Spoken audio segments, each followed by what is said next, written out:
Yolanda Johnson. Good morning. Good morning, everybody. This is Calvin Butler with the RBBS Logistics Learning Center,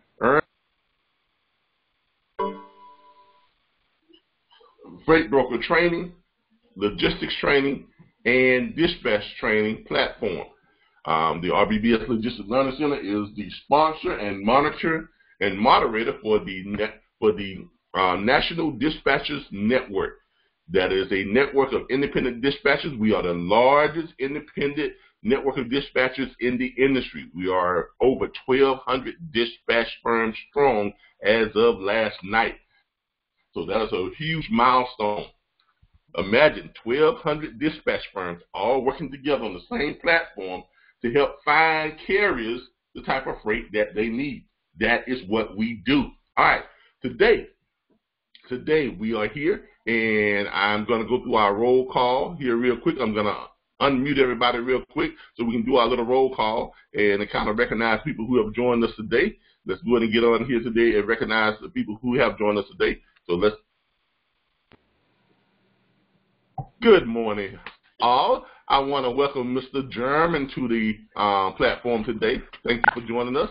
Mrs. Yolanda Johnson, how are you today? We have Kimberly on the line. Good morning. Good morning. We have is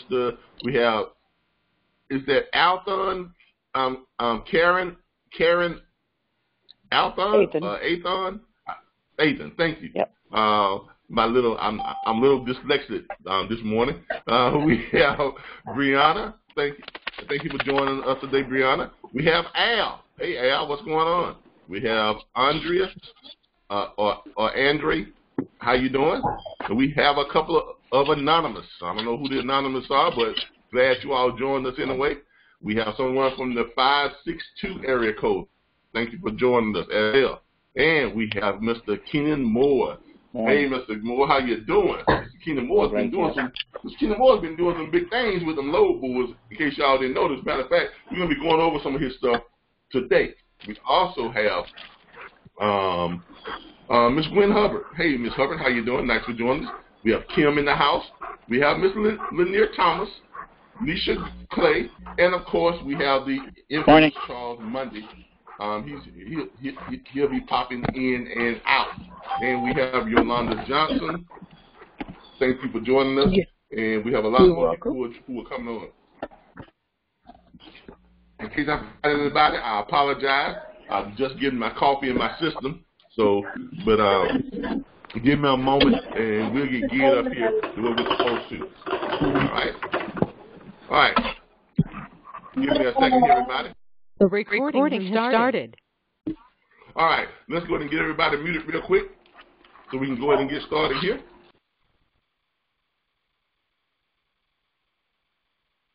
Okay, as you all know, every Saturday morning from 10:15 to 1:15 p.m., we have our operational training and Q&A sessions, which is considered our coaching time for our students to get some quality time with me. Because I know during the week I don't have a lot of time to address you all's questions and stuff on the chat group. I try to get in where I can fit in, but I'm gonna be honest with y'all.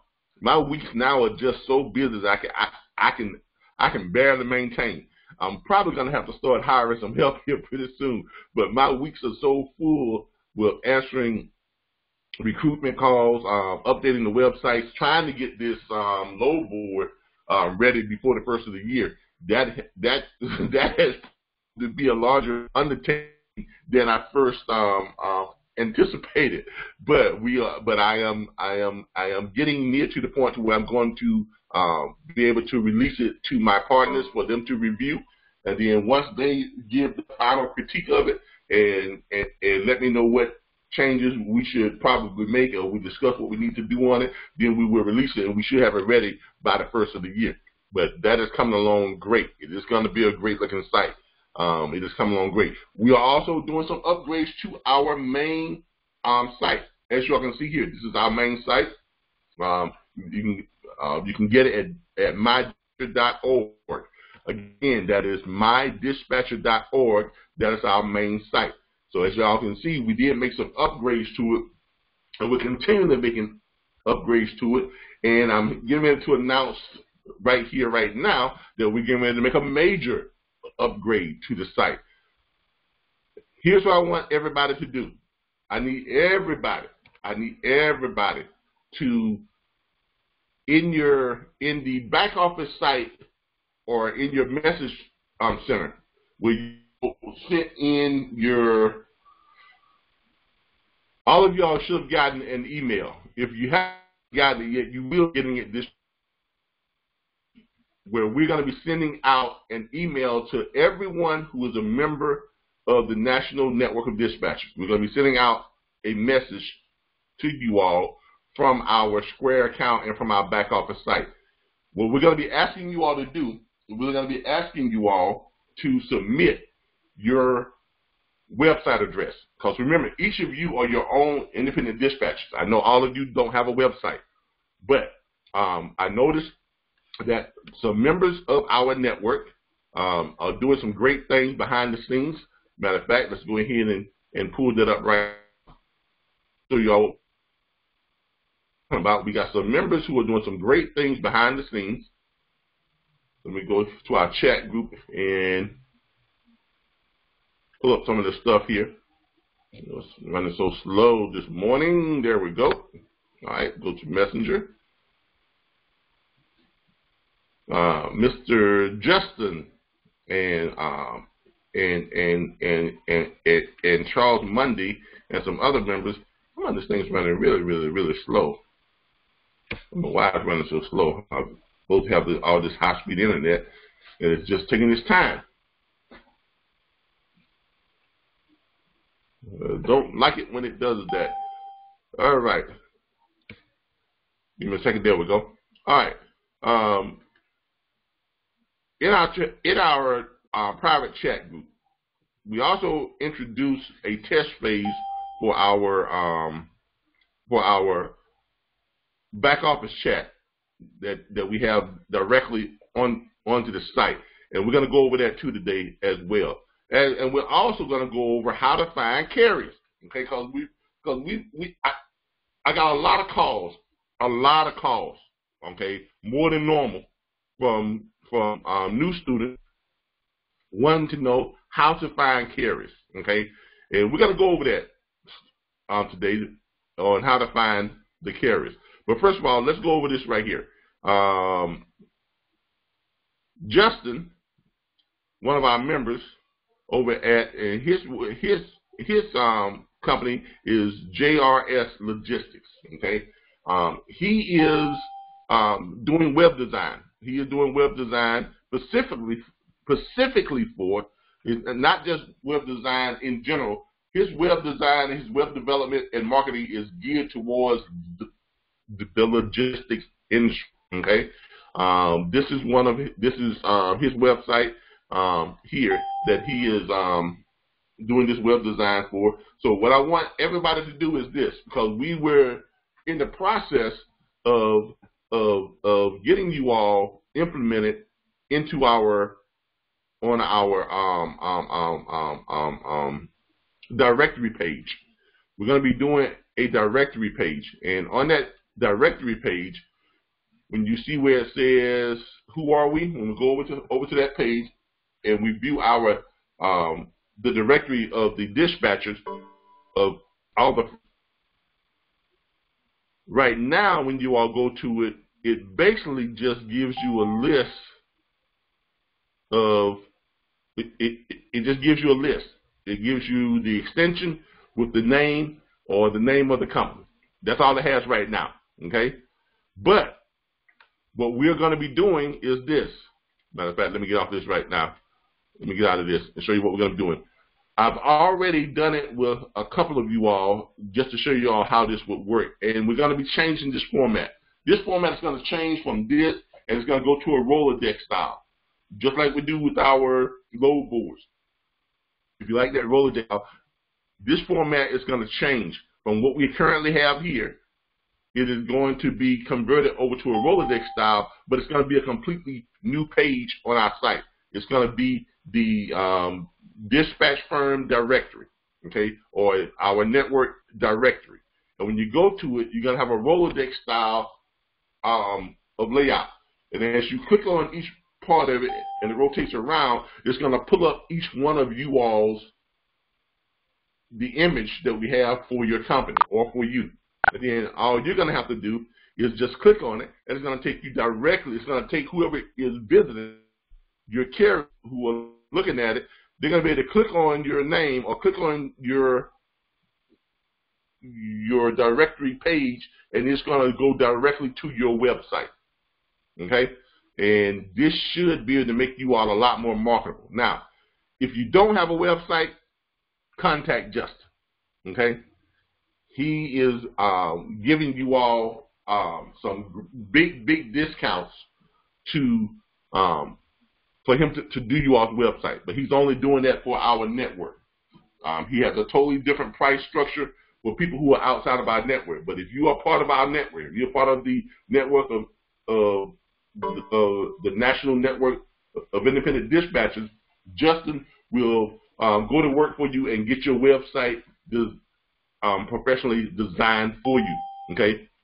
And to give y'all an idea of how this feature will work, just like here, we're going to be upgrading this page, but we're also going to have the Rolodex style where when people come to our directory, they'll click on the Rolodex, and then all you got to do is just click on your image, and it will put up like so. I did it with Charles Munder's page.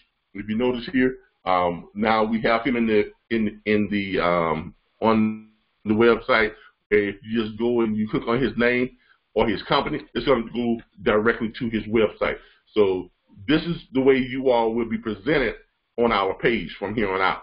Okay? So that's how you all will be presented on our page from here on out. To give you an idea of what this looks like, of what Justin's page looks like, and this is the person who is going to be, who is offering to do you all's website. Let me go down and find his. His is JR. We'll find it here in just a second. We got a lot of dispatch firm people. A lot of dispatch firms. Like I said, we officially went 1,200 dispatch firms last night. So that's a lot of dispatch firms. And where's JR? I know he's 71 something, so I've gone too far. I know he's 71 something, if I'm not mistaken.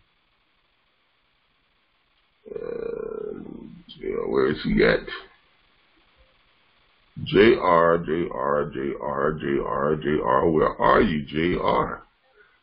Okay, all right, but we'll find it here in just a second.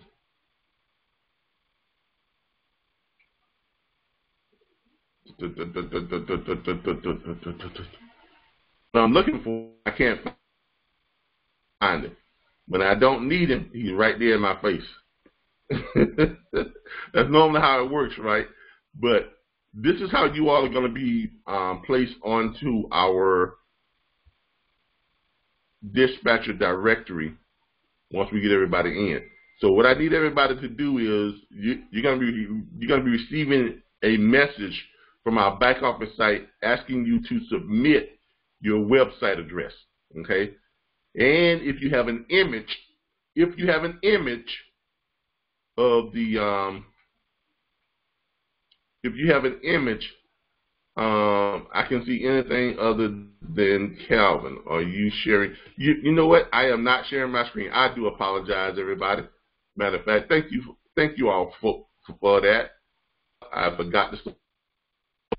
Is that better, everybody? I hope that's better. Okay. I hope that is better.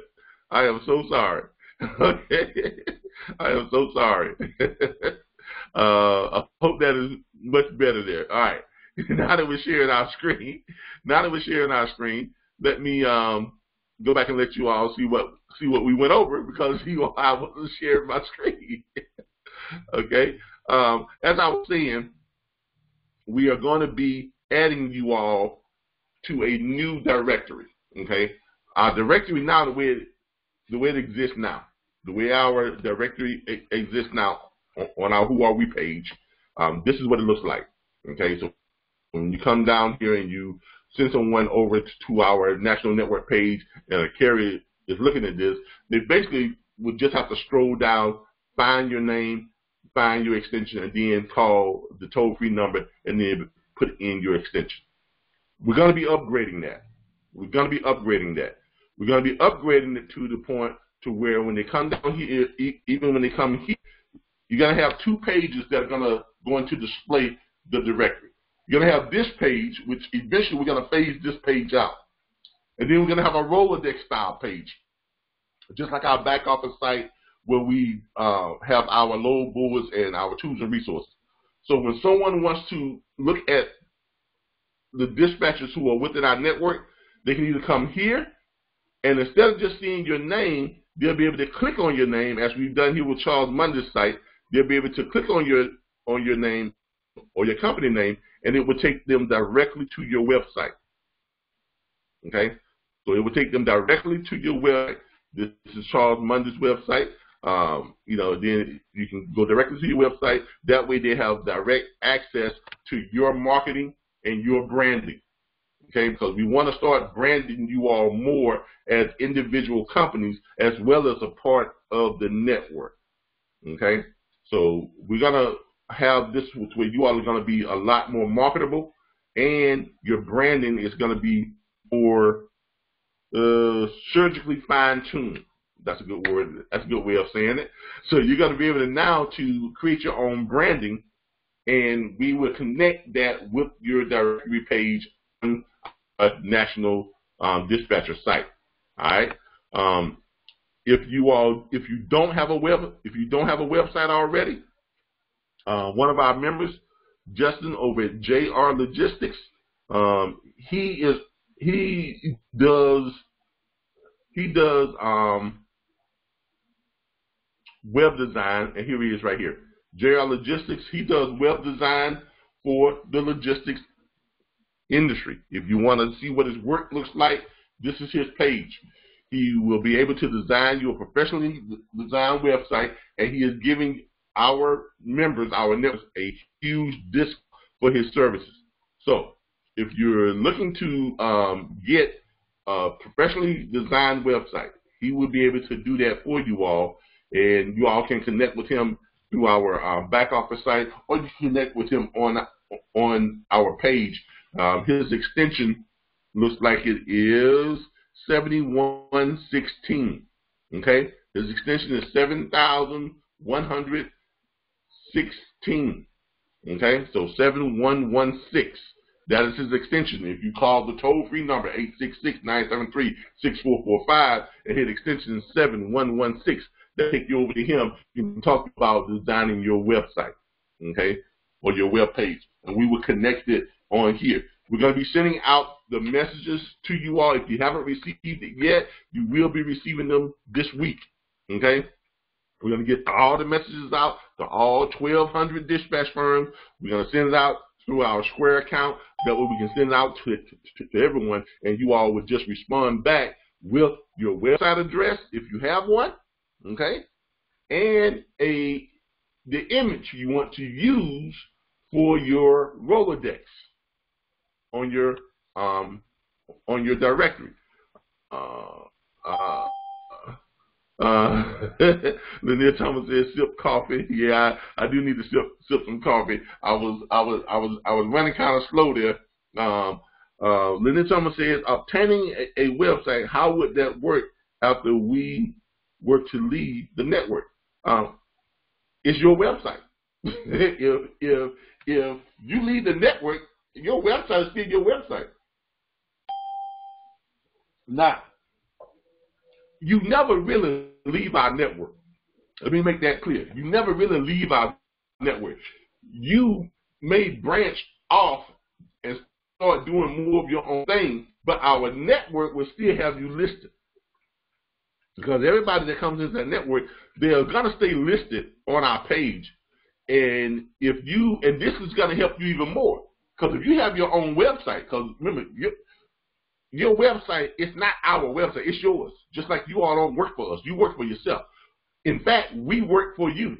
Okay, our platform works for you. You have contracted us to provide you with tools, resources, access, everything you need to be able to book freight from home. Okay, that's the way this It's set up. None of you work for us.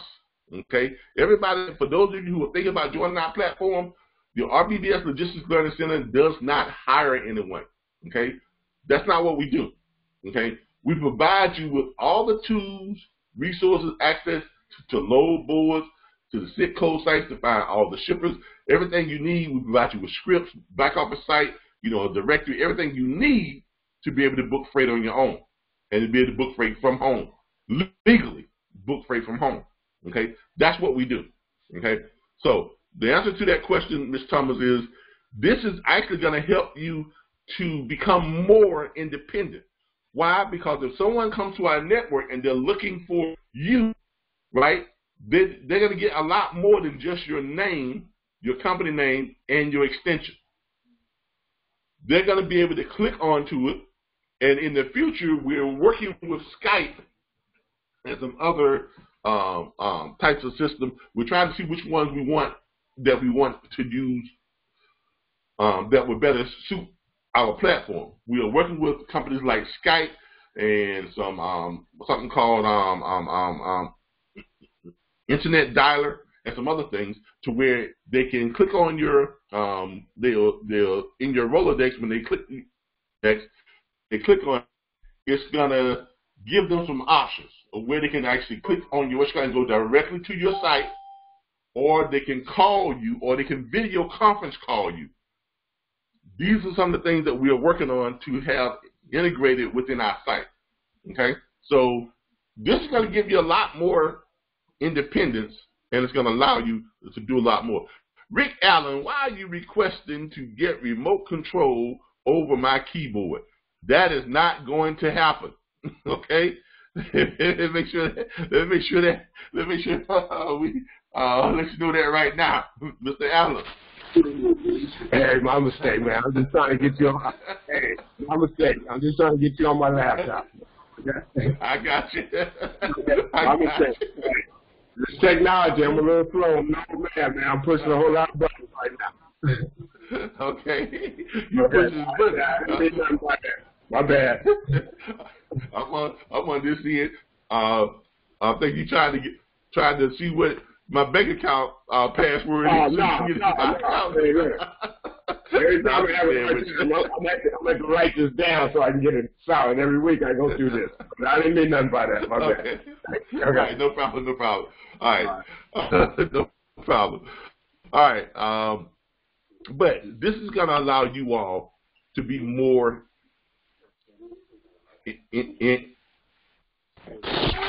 everybody here. But this is going to allow you all to be much more independent, okay? And it's going to allow you all to be able to brand yourself more effectively than what you're doing now. Linda Thomas says, great idea. Thank you. Hate to lose touch with the family. We hate to lose touch with you. Well, that's why we try to keep everybody connected somehow in some way or form. And that's the great thing about this platform. Okay, I know other platforms out there, they do good work, but the problem with just about every other platform out there is it ends. It's a course, it's a class, and it does come to an end. With our platform, with our network, this is why a network, we believe, is a much better choice. And a networking type of platform is a much better choice than giving a class or a course that is going to come to an end, whether you are ready in or out. Okay? We don't determine when you are ready. You determine when you are ready. Okay? Our platform is here for you for as long as you need it. For as long as you need it. So there is no quote-unquote 6-week course, 8-week course, 4-week course, and then it ends and we give you a certificate and a receipt and say, I hope you go make some money. That's not how this works, okay? We are set up for you all to have ongoing support, ongoing tools and resources, ongoing network, and a connection to where you all can always be able to come back and get something that you need or pick up something as a refresher or have this as a crutch or whatever you want to use it for to assist you in being able to book freight from home. And that's what we're all about. And that's why we become so popular. That's why we become so popular. As Charles Munger says, nothing else compares. Trust me, I have done the research and checked. Do the research yourself. Okay? You can. You can search high. I welcome any other platform. I welcome the challenge of any other platform to stand up to what we have head to head. It's an open challenge. Okay? And I talk to a lot of the guys on other freight broker training. Okay? And and some of them will tell you, hey man, you know, what you got going on, you know, I can't lie. It's got a lot of good attributes. Okay? I mean, it really does. And a lot of them just can't, and a lot of them can't figure out how I'm able to manage it the way that we do by having so much stuff that we offer. Okay? All right. Let's move on. All right. To give you an idea of what your Rolodex style is going to look like. So when we get this completed, we're going to be able to come to look at our directory. It's going to look a lot like our dispatcher tools and resources, that area. And this is the area for the dispatcher tools and resources. Yeah, go ahead. Somebody have a question? All right. If you don't have a question, please keep your mic muted because there's a lot of background noise. If you unmute your mic, okay? So keep your mics muted. There's a lot of background noise. All right. This is our back office site. All right. The new directory is going to look much like this. It's going to look much like your Rolodex area. Just like we have here for our area for our tools and resources, our agreements, forms, and documents, and our load boards, your new directory page is going to look something like this. When you click on one of these, it's going to roll it around to your particular company. And it's going to have, that's why we say send us the image you want us to place for your company's holding page or your direct page. Because this is going to appear up here as you click around. Let's say this may be JR Logistics, this may be TW Freight, or whatever the case may be, just whatever your company name is, or it just may be your name, Rick Allen. And if you want just a picture of you, put that, send us that, and we'll put that up there. But send us an image that you want to represent you or your company. And then along with your website address, and we'll put the links in there. If you don't have a website, send us the image and some quick information about your company and what you provide, so when we click on it, it is going to give us that information. Just like you see here, when we click on this right here, it pulls up in the background area. It will pull up and they give you some information, just like we have information down here about each one of our the areas here. It's going to give you some information about that particular company, and then when you click on it, it's going to take you directly to your website, or we have it to where they can click call, and it will do a Skype call or something of that nature where it will actually call you. Okay? All right. With that being said, let's go ahead and move on to some training here. All right. This week, matter of fact, let's do something real quick here, real fast up front. We have one of our members is Mr. KG Black. Okay. For some reason, Mr. Black can't seem to get into the back office site like he needs to, like he should, or he's having trouble accessing some of the information. And he has asked the question. Mr. Black has asked the question, how am I able to book freight on the weekends for my carriers when most of the brokers and shippers are closed. Okay, and that's a valid question. Okay, that is a valid question.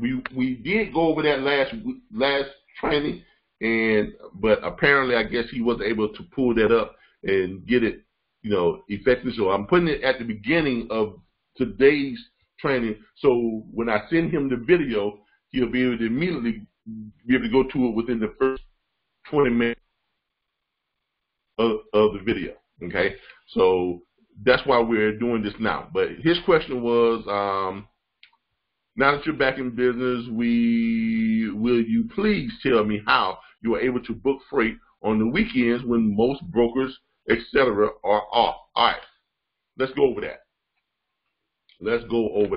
All right. If you all, as you all know, I don't book freight during the week. I just don't.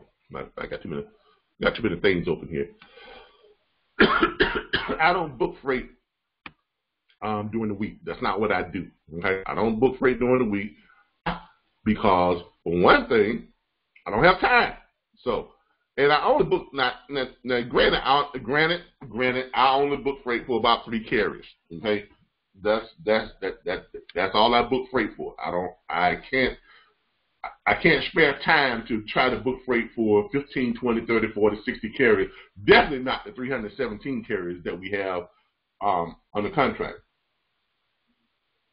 That's why the interns take care of that. Now, but I personally only book for 3 carriers. Now, how do I do that? Well, simple.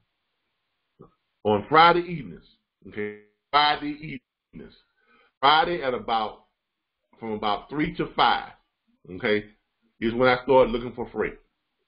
Okay, and that's before the dispatch firms and the brokerage firms close, before the shippers close. Most brokers and shippers, they start closing up around about 5:30, 6 o'clock. Okay, some still from a little bit later than that, but that's about it. So somewhere between 2 p.m. and 3 p.m. is when I start looking for freight on Fridays. Okay, I usually find just about everything I need on Friday, but I find the loads for Monday. So let's let's look example of this. Let's find one of the load boards here that I like to use. Let's go to one of the load boards that I like to use. Let's go to, which one is this one? Is that one? The load board that I like to use, the not freight terminal, but not that one.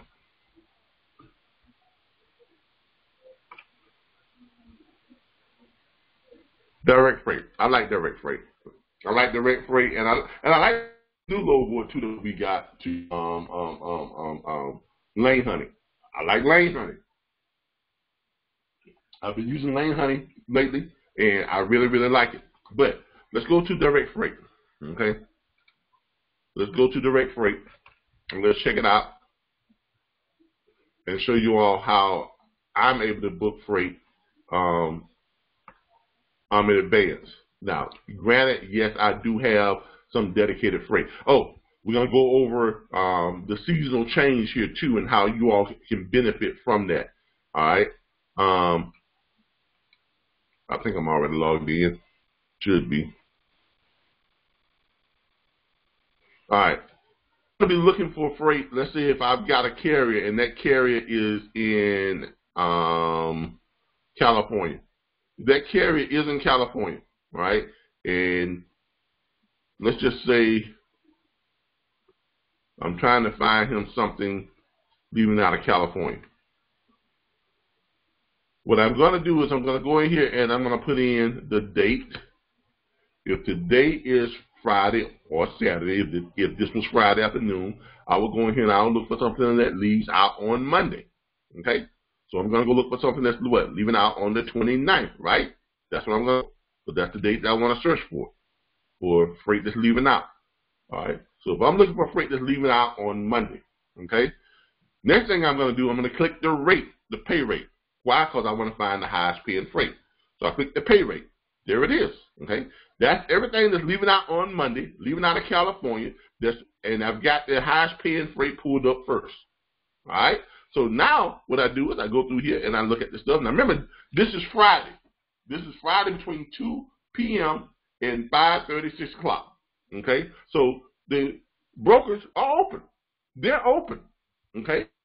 So I go on here and I go on one of them. I see here's one here that's paying, what, $5,000. It's going from California, origin, Tulane, California, is going to Anthony, California. It's only, woo, that's a good load. It's only 748 miles. That's a good load. Now, I don't know if that pay rate's right, because that says $50,000. That can't be right. It's probably $5,000. I'm not going to lie to you. It's probably $5,000. It's not $50,000, but it's probably $5,000. But guess what? All them up anyway. Find out what that is. So yeah, off rip, what I'm going to do is I'm going to call this one up just to find out what that is, because it's probably not 50,000. I'm almost willing to bet you it's not 50,000. It's more than likely it's probably 5,000. Okay, or it may even be 500. I doubt it's 500. It's probably going to be 5,000. If it's 748 miles, it's probably going to be 5,000. Which, if it is, that is still a hell of a load. So if any of y'all got some people out in California, you might want to take a look at that. Okay, you might want to direct. Pull up the load leaving out of California on Monday, because that load is still available, leaving out on Monday. And you might want to try and get a lead on that as quickly as possible. But that's what I would normally do. All right, so I will call them up. I said, look, you got a load that's leaving out on Monday.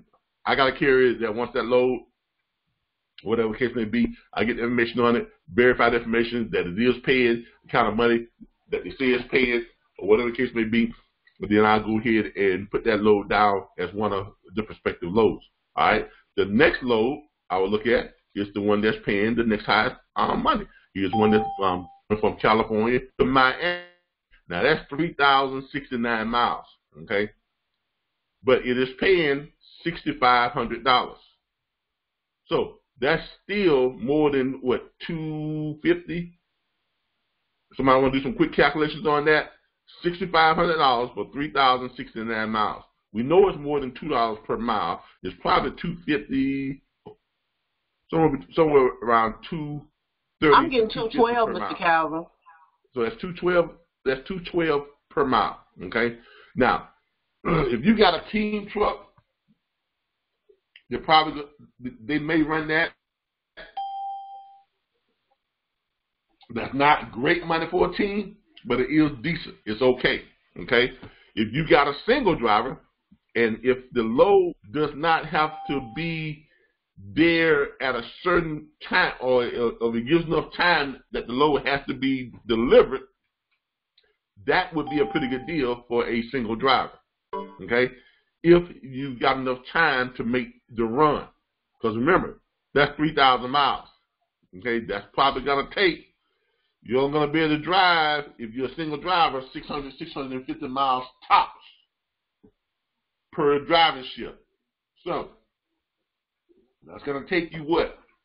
1,200, 2,400. That's going to take you at least 2.5 to 3 driving shifts if you're a single driver. Now, if you're a team driver, yeah, you can knock that bad boy out in a day and a half. You just ride. One drive, one sleep. One drive, one sleep. That's it. Until you knock it out. All right? But I would pull that one up just to check it out, to see if it can be delivered. See what's the time frame on that. If it's got a good leeway in time frame, if they don't mind a single driver hauling that, I'll put that on the list. Okay? And then you got another one here. Let's look at this one right here. 2,600 miles. It's paying $6,300. That's pretty good money. Okay? So that's pretty good money. $6,300 for 2,300 miles. That's not bad money at all for 2,600 miles. Yeah, 2,600 miles for $6,300. That's not bad money. Okay? 242. So exactly, that's 242. That would work. And a single driver could probably make that if they don't mind, a single driver running that load, okay? I have driven, as a single driver, I have driven close to that. I have driven close to that as a single driver. I have driven right at about 2,100 miles on just a single driver running a load. It took me 2 days, about a half a week, 2 days and a half. But I ran it, made good money on it. So that's good money for a single driver if they would allow it. Now, when you have those long miles like that, you have to check to see if they would allow a single driver to run that run.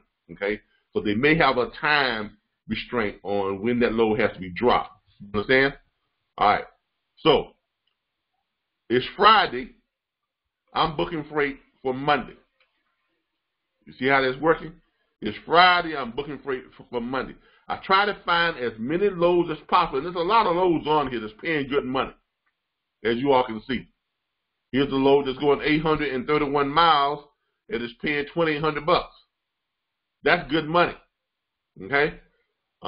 Here's some loads. These 800-mile runs is paying over 2,100, 2,200, 23, 24, 25, 26, 2,700. That's good paying freight. Those are good runs. And they got a whole bunch of them in here like that. They got some up here that's running 1,300 miles, paying $2,900 to $3,000. That's decent money. Okay? So there's some good paying freight out there right now. Why? Because we're getting up to this time of the year where carriers are starting to shut down and go home. Now, what does that mean for you all? Now, I don't want to get off subject here, but this is how I book freight ahead of time on the weekend. Friday is part of my weekend. So I try to find as many of my carriers, the loads on Friday. Now, for the ones that I don't find on Friday, like today is Saturday, now this is Saturday, and I'm still looking on here and seeing good paying loads for Saturday, because the day is Saturday, all right? But normally I would be doing this on a Friday, finding loads, contacting the carrier, go ahead and send those loads up. Now, once I've got my loads picked out for Friday, what I do is this. I will call my carrier, right? Now, listen what I'm doing. I will call my carrier and I will give him his three choices. Mr. Carrier, I got a long-range load that's running from such and such to such and such, and it's paying this much money. I got a short-range load where I verified that it's paying great money, it's $5,000 for 7.8 miles. You're probably going to say, yeah, I want that load. Okay? You're probably going to say, yeah, give me that load. Now that I know that he wants that load, and I go ahead and book that load for him on Friday, right? I go ahead and book that. I'm going to call the broker back. Hey, Mr. Broker. I call this guy back right here. I say, hey, over at Chipotle Transport. I say, hey, this guy wants this load. Okay? I give him the MC number. They send me the confirmation sheet. I look at it, read it. I send it over to him. Now, when I see him the confirmation sheet, what do I do next? Now that I've got that load booked, right, it's still Friday. Now that I've got booked, right, I know where he's going to be at when he drops that load. I know it's 748 miles. I know it's going to take him a driving shift and probably a quarter of the other driving shifts to make that run, because he's only going to be able to drive 600, on average 600 miles. That's about it. 650 if he's good. But he ain't going to get more than 650 miles in a driving shift. I don't care how good you are. Why? Because the numbers don't work out that way. The truckers ain't going to go but about 60, 65, 70, even at 80 miles an hour. You're only going to cover about 600 miles, 11-hour driving shift. Why? Because you're not going to be able to drive the whole 11 hours. Nobody drives all 11 hours to the minute. Why? Because you got to have time to find you a stop to shut down for the night. Because if you don't leave time for that, that means you're just going to pull over on the curve of the road and just shut down because you ran out of time, because you're out of your service hours. No. At about 9 hours, every driver starts looking for a place to shut down. Because sometimes you'll be out there in the middle of nowhere, like you're out there in Wyoming, and some of the places in Wyoming, Nevada, or if you're going from Oklahoma to California, you got to go through Nevada. And there's about an 800 mile, no, I'll take that back. About 1,000 mile stretch, 800 mile, 1,100 mile, 1,000 mile stretch of nothingness. It's just desert. So before you hit that 1,000 mile stretch, that 800 mile stretch between Nevada and California, okay, you're gonna do what? You're gonna start mapping out where you're gonna shut down. So you're not gonna get stuck out there with the prairie dogs. Trust me, you don't want that. You don't want to get stuck out there in that Nevada desert and out there prairie dogs. Okay, you don't want that. Trust me on that. You don't want to be out there for 10 hours. Okay, so every driver at about 9 hours is gonna start looking on his app to see where the next TA or Petrol or Love's or Flying J or Mom and Pop truck stop or something. He's going to be looking for a place to shut his truck down. And when he gets to about 10 hours, 9.5 hours, he's going to be pulling in somewhere to shut his truck down. Why? Because it may take him an hour to get to where he needs to go to shut down. So, that being said, now you know where you're going to be at when you drop that load. All right, and you know probably about the time you're going to be there. So if you're going to be leaving out on a Monday and you got 748 miles to go, that means you're going to drive all day Monday morning, because you're going to pick up the load early that Monday morning. You're going to drive all day Monday. Okay, your 11-hour shift is if you pick up at 6 o'clock in the morning, pick your load up, and you're out of there by 7:30 or 8 o'clock, you're going to drive 9, 10, 11, 12, 1, 2, 3, 4, 5, 6, 7. What? What are we talking about? Right? Yeah. 9, 10, 11, 12. 1, 2, 3, 4. So at about 5 o'clock, you're going to be looking to shut down. That's about it right there. 5 o'clock, you're going to be looking for somewhere to shut down. And you're going to be done ran about 600 miles. All right? So you shut down about 5 o'clock. Right? Then you got 10 hours you got to sit there. Now this is Monday evening. Right? 5 o'clock Monday evening, you shutting down. You got 10 hours, and you got about 150 miles to go, which means you got about 3 to 4 hours of driving you still got to do to complete your drop. So if you shut down at 5 o'clock, that means you can start back rolling when? 6, 7, 8, 9, 10, 11, 12 a.m., 1 a.m., 2 a.m., 3 a.m. At 3 a.m., that's your 10 hours is up. So at 3 a.m., you can start back rolling.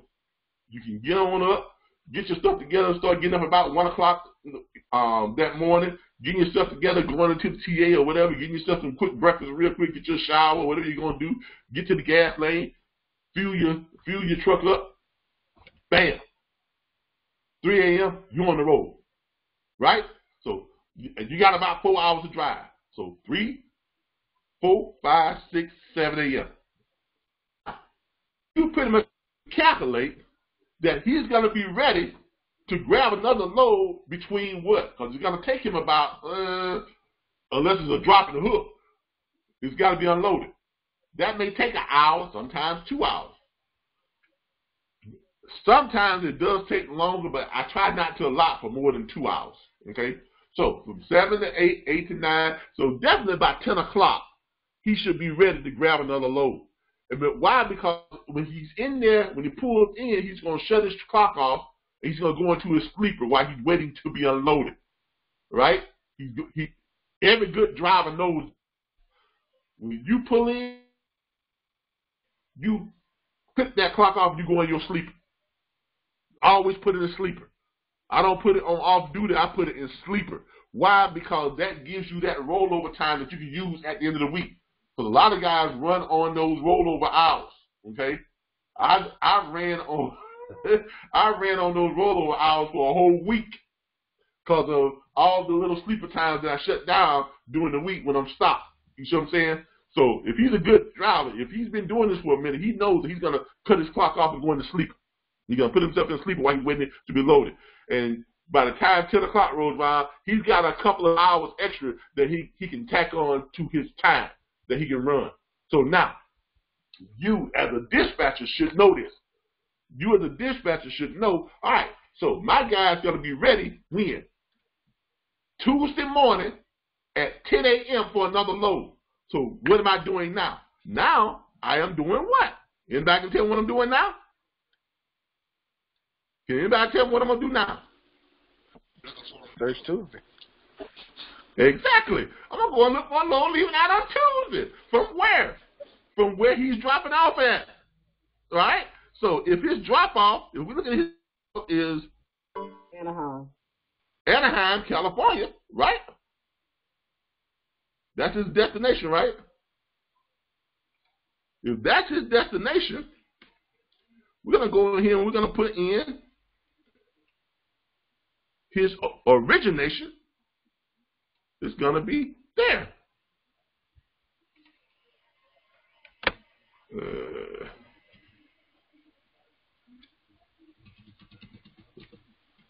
We're going to put in his origination is going to be A-N-A-H-E-I.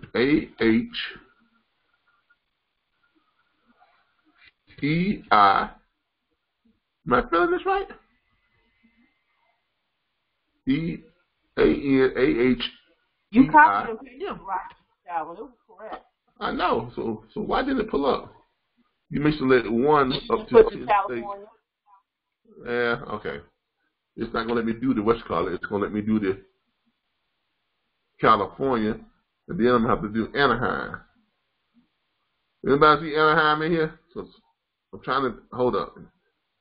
California. There we go. A-H-E-I-M.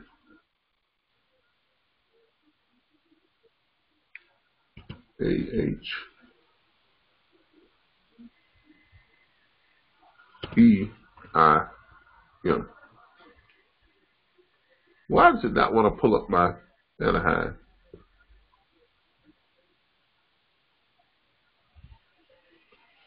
All right. Either way, I'm going to go ahead. I'm going to look for Anaheim, California. I don't know why it's not pulling that up. Let me hold on. Give me a second here. Oh, okay. My bad.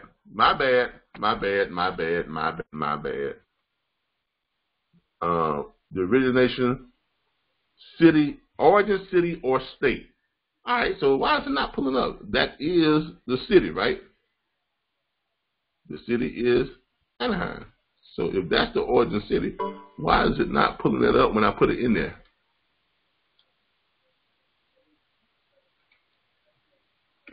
There it is. All right, now I want to make it look like I'm stupid. All right, there we go. All right, all right. And I'm going to put over here within 100 miles. Okay? So now we got the date. What's the date? Our date. Ship date. There it is right there.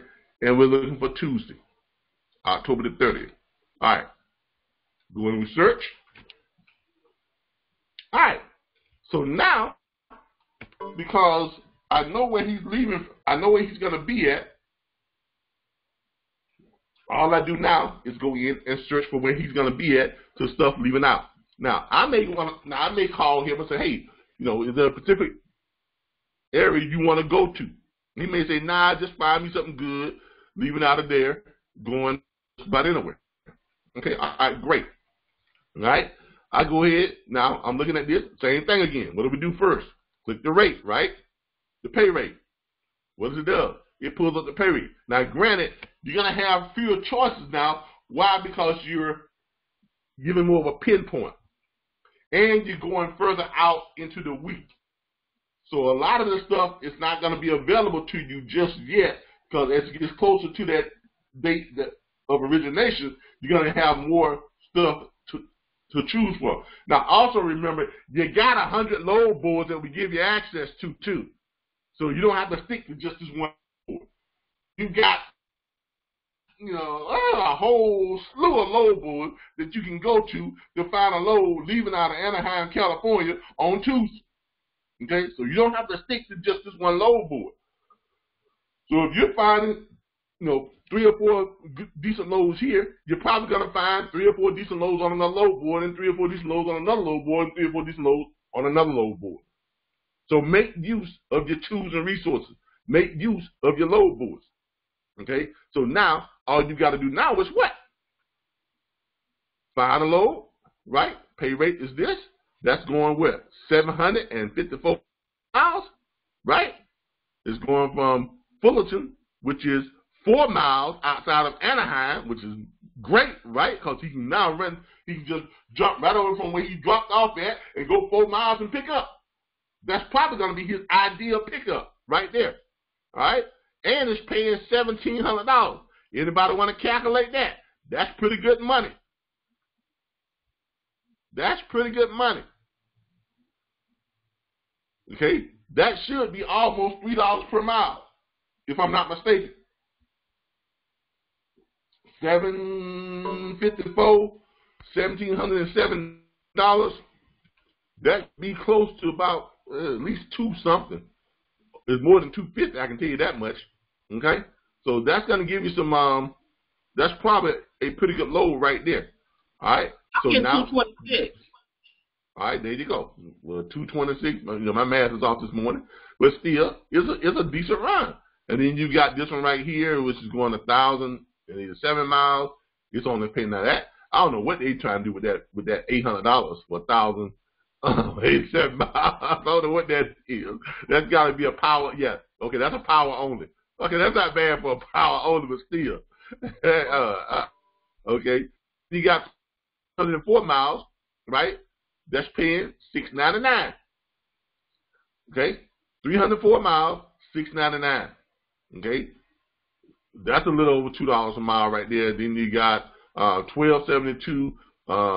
Actually, got to be a power. Yeah, that's power only. You got a couple of power onlys when you're paying $600, $800. And then you got this load down here that's going 103 miles, and it's a full load. It's paying $500. That's not bad. Okay, for a short run. That's a quick short run. $500, 103 miles. That's a little $5 a mile.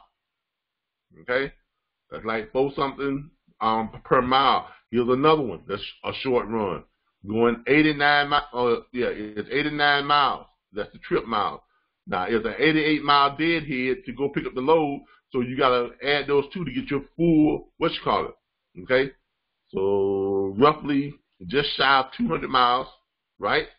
Just shy of 200 miles, paying $450. So that's what you're looking at right there.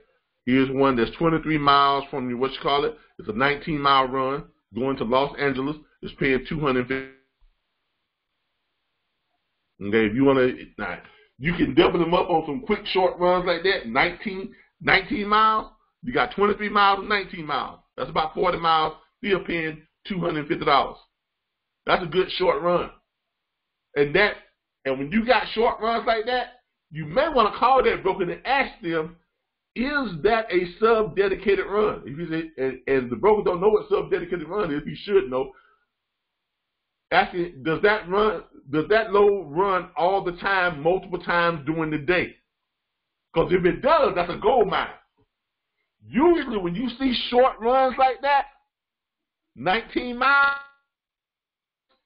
and they're paying $200, $300, those are usually what we call sub-dedicated runs, which means they're not contracted loads, but if you show up every day, you're gonna get one of those loads, and you can run those loads multiple times during the day. It's only 19 miles, people. How many of those loads can you run in a day if they have both loads like they do with the ones from Valdosta? I used to run outside of Live Oak in Valdosta, going up to Alachua, which was a bottled water run, which was only, 60 miles, 70 miles.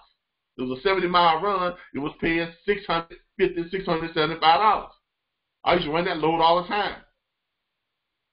Right? I'd run that up, then I'd catch the one going from Alachua coming down to Tallahassee, which was a Coca-Cola run. And it was the same spot and where I dropped off at. The same distribution plant where I dropped off in Alachua, they was running Coca-Cola runs down to Tallahassee, which was 103 miles. And that paid $650.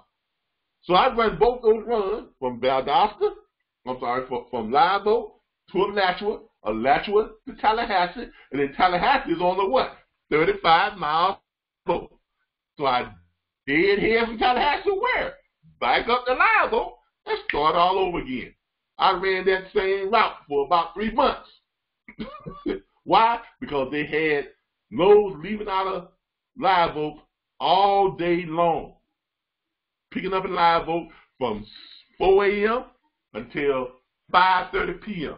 is when they stopped loading trucks. But as long as you was there in line and your truck was clean and your trailer was clean, you got that load. There was no contract. Mind you, these were not no dedicated contracted loads, but if you showed up every day and you were lying, you got a load. Same thing leaving out of Alachua coming to Tallahassee. Okay, so when you see stuff like this, be sure to ask that broker, say, hey, is this a load that leaves multiple times during the day every day? Because if it is, I'll make sure that my driver's there. Warner had a bunch of those. Warner had loads like that. Oh, I mean, it was crazy how many loads Warner had that was leaving out. I just called the Warner broker. He was my first call every morning because he had a bunch of freight like that was leaving every day. Saying I ran that for about 3 months, and then I got hooked on to the Warner load, which was leaving out of Bainbridge, Georgia, going up to Chicago, Peanut Run. And that run was so sweet because it picks up in Bainbridge, Georgia. You had your bushels, your loaded, your bushels of peanuts, your raw bushels, going up about 890 miles to Chicago. It went to the processing plant there for the planters and all that stuff. It dropped off there just outside of Chicago. I pull in. I usually get there that night before. I pull in. You can sleep out there and get up in the morning and go on in. So I shut down, sleep out there, my clock would reset. Then I wouldn't even turn my clock back on because it was just a short little drive. You was only doing about, as long as you're under, 10 miles an hour, your clock is not going to start.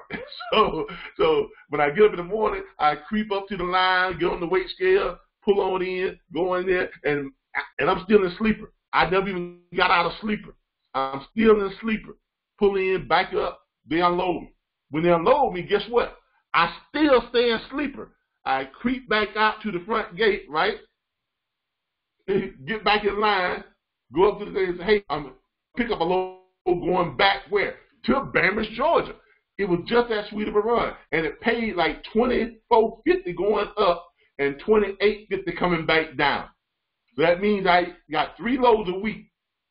Why? Because it took me a day and a half to run the load.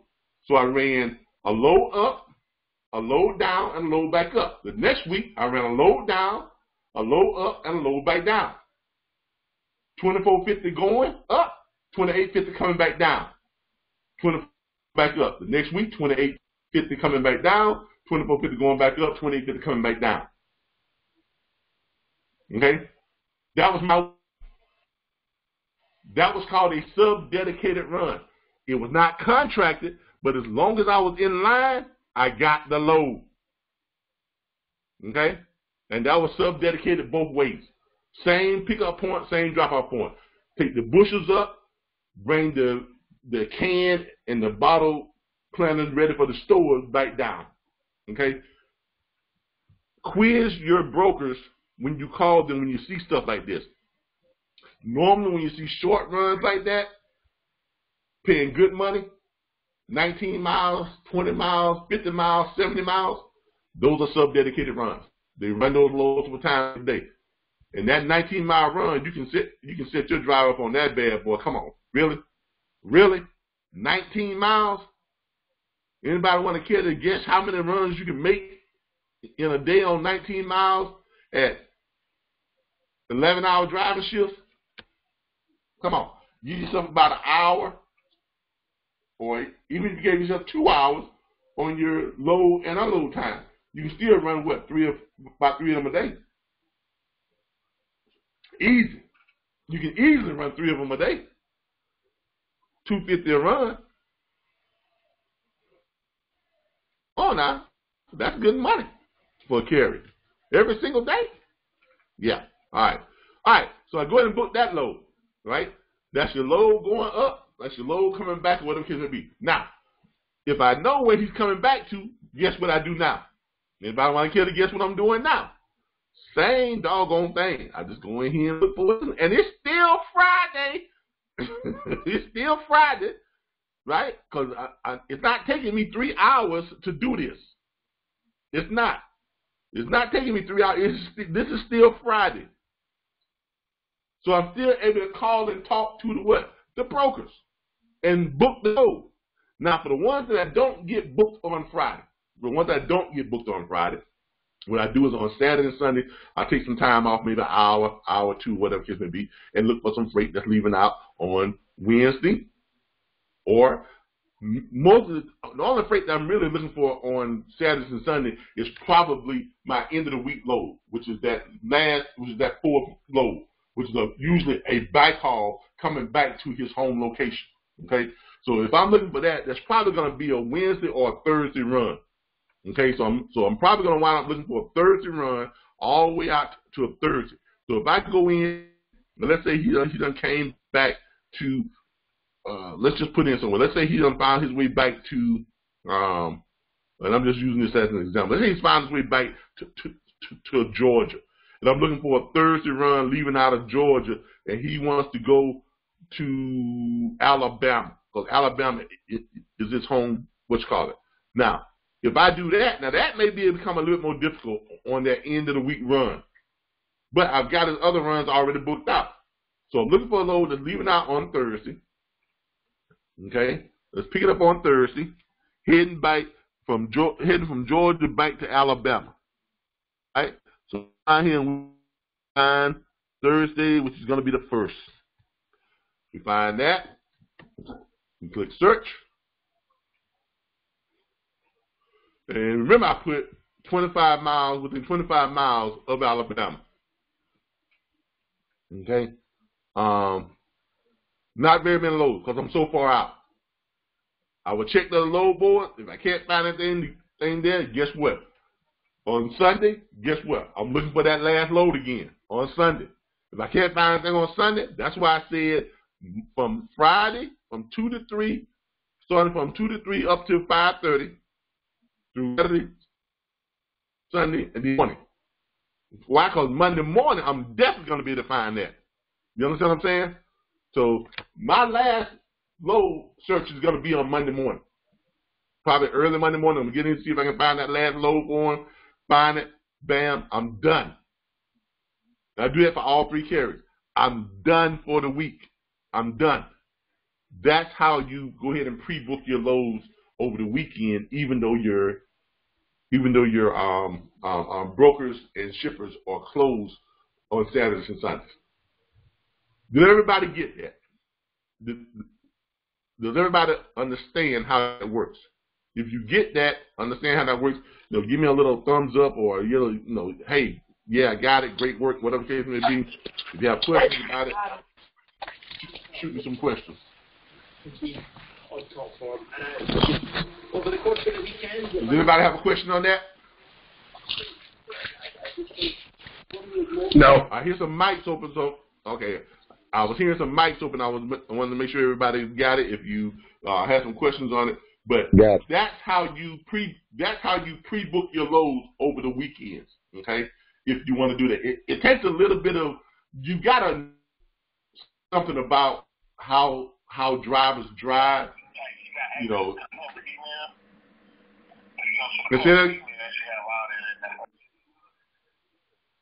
Somebody's got. Was that a question, or was somebody just talking to somebody in the background? Okay, I guess somebody was doing some work and they was talking to somebody about a corporate email. Like I said, we do hear what you got going on in the background, so y'all just be aware of that. All right, but that's how you book freight over the weekends. You pre-book for your carriers all week. Okay, got it. Key is communicating with driver, and exactly. Ms. Johnson, Yolanda Johnson says, the key is communicating with your driver and timing. Exactly. Charles Money says this all the time. Communication is the key. Okay? He says that all the time. That's his little saying. Communications is the key. You must communicate with your carrier. Communicating with your carrier will keep will keep your carrier good. Trust me on that. If you don't communicate with your carrier, y'all got nothing to talk about. You could lose that carrier. Okay, but yeah, communication is the key, and timing. Okay, knowing how to work out your timing, knowing what a truck can do, knowing how many miles a truck can go in an 11-hour driving shift, knowing how many miles, don't start trying to calculate a truck doing 700 miles because ain't no driver going to drive no 700 miles. I'm going to tell you that right now. Not break the law. Now, if he's driving out of service, yeah, you can do it. I'm not going to say I've never done it.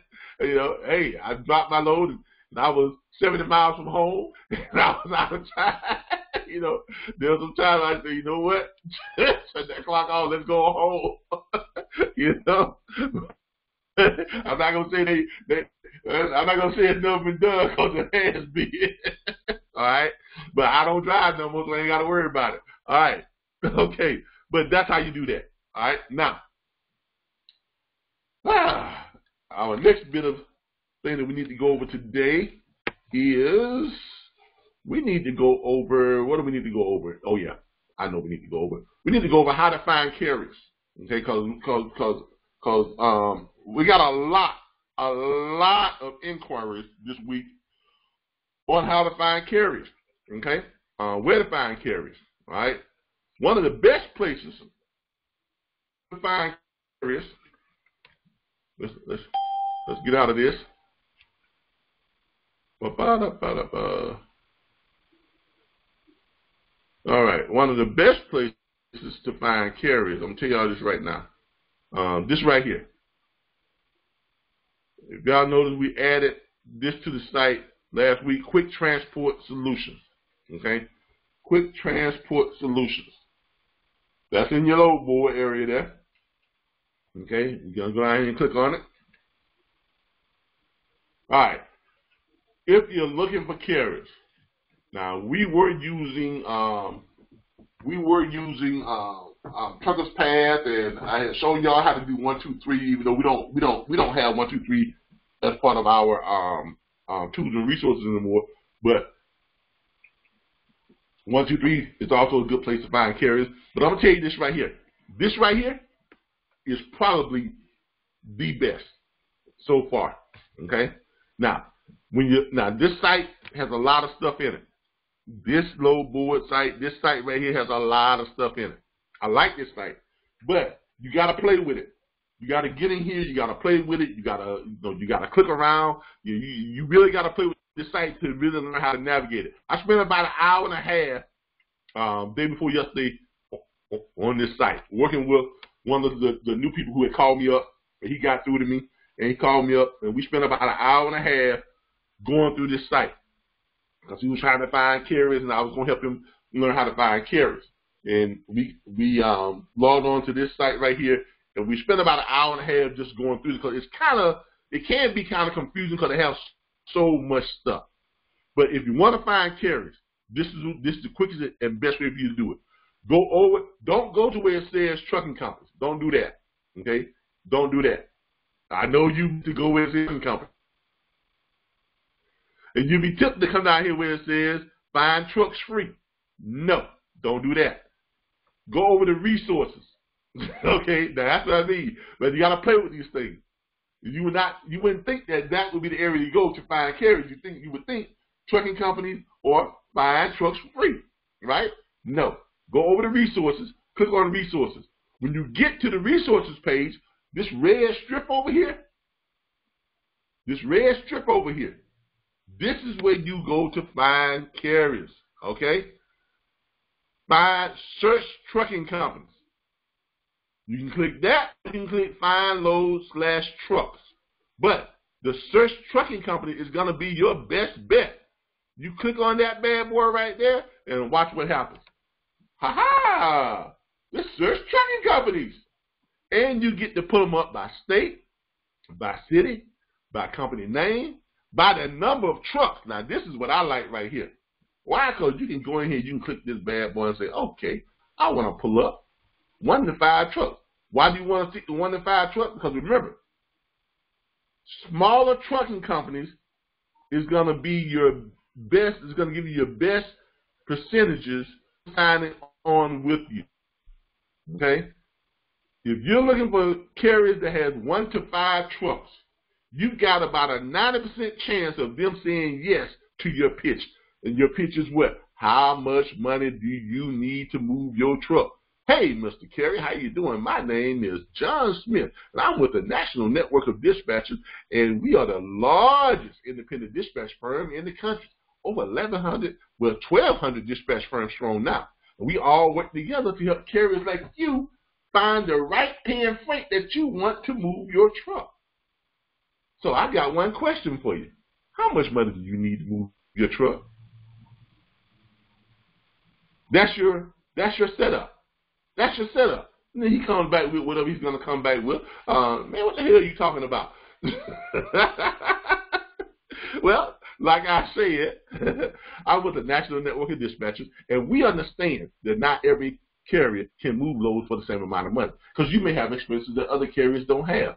So with that being said, if you tell me you want load, for every load that's going over 500 miles, you need that load to be paying $2.50 per mile, guess what? I'm only going to look for loads that's paying more than $2.50 a mile that's going over 500 miles. If you tell me it's going less than 500 miles, you need $3.10 per mile, guess what? I'm only going to look for loads that are going less than 500 miles that pays $3.10 or better. If you tell me you don't want to go up in the mountains, I'm not going to look for loads going up, to Montana or up to them high places, Colorado. That's not what I'm going to look for. I'm going to keep you on the bottom half of the United States, Florida, Georgia, Alabama, Texas, New Mexico, that type of stuff, Mississippi, that type of stuff. I'm only going to look for loads on the bottom half of the United States. And if you tell me you want loads that's running, that's weighing less than 35,000 pounds, I no need to be looking for no loads that's weighing 42, and 40,000 pounds, because you ain't going to want that. I'm going to look for the loads that's weighing 35,000 pounds or less. So when my number pops up on your caller ID, I got the kind of load you want, going to the places you want to go, paying the kind of money you want to get paid. How's that sound to you? See, that's your pitch. Now, if you pitch that pitch to them carriers that's 1 to 5 trucks, you got about a 90% chance of them saying, you know what, man, I like that. Shoot me over that dispatch, give me let's get started. Let's rock and roll. All right? Now, when you pitch that to carriers that's got 6 to 10 trucks, that's going to drop to about 70% chance, or maybe a little bit less. To carriers that got 11 to 20 trucks, you got a 50-50 shot of getting that carrier signed up.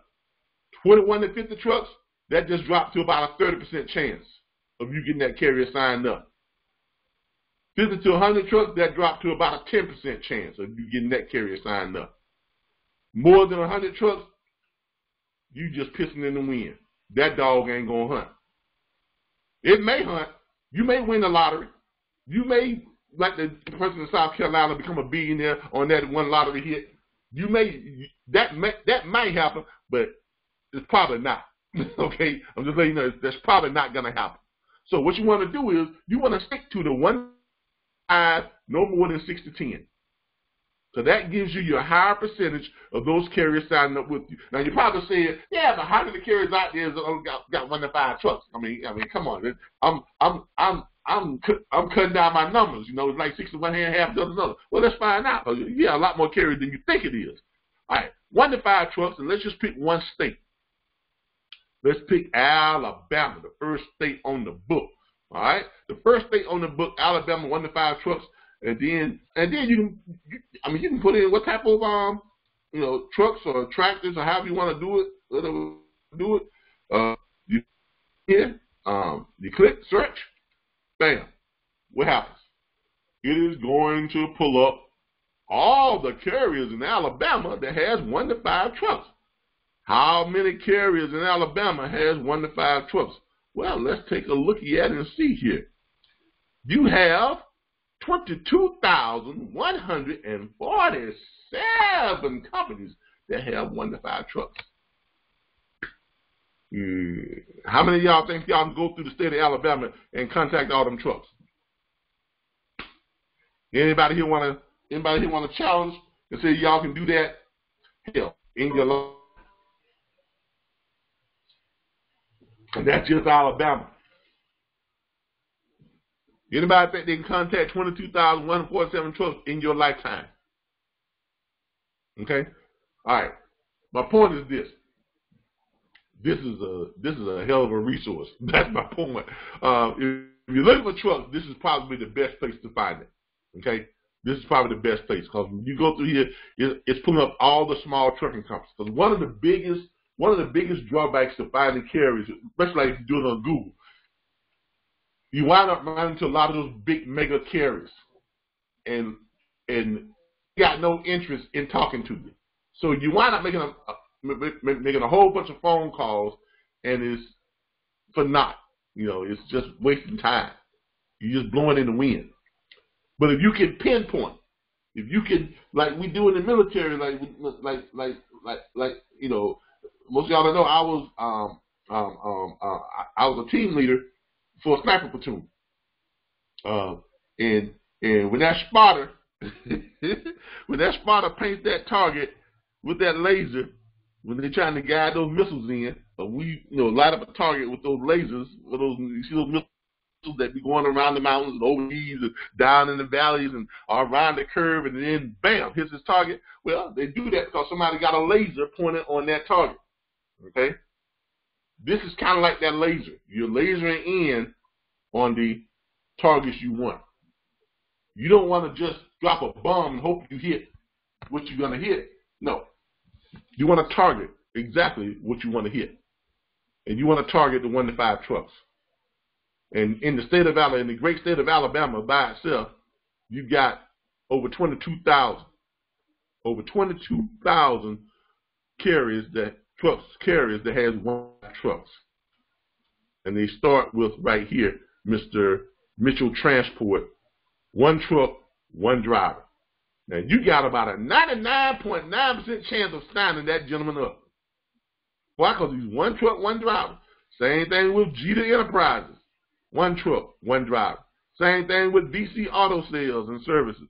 1 truck, 1 driver.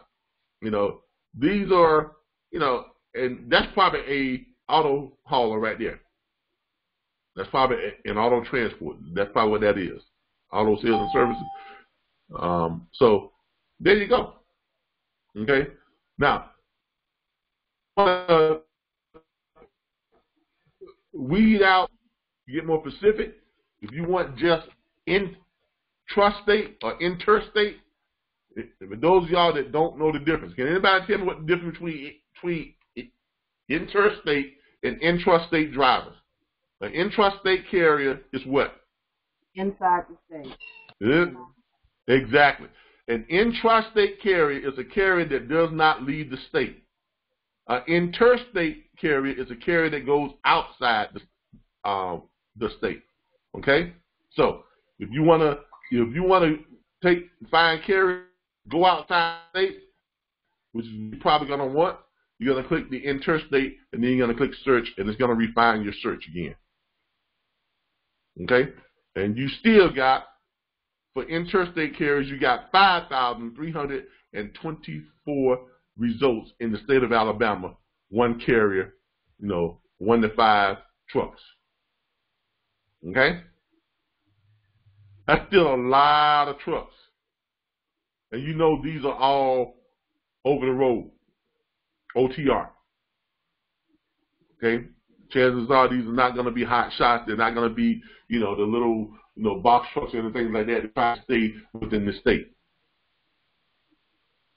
That's why I like this site. Because it gives you the options to be able to narrow down, pinpoint exactly what it is you're looking for.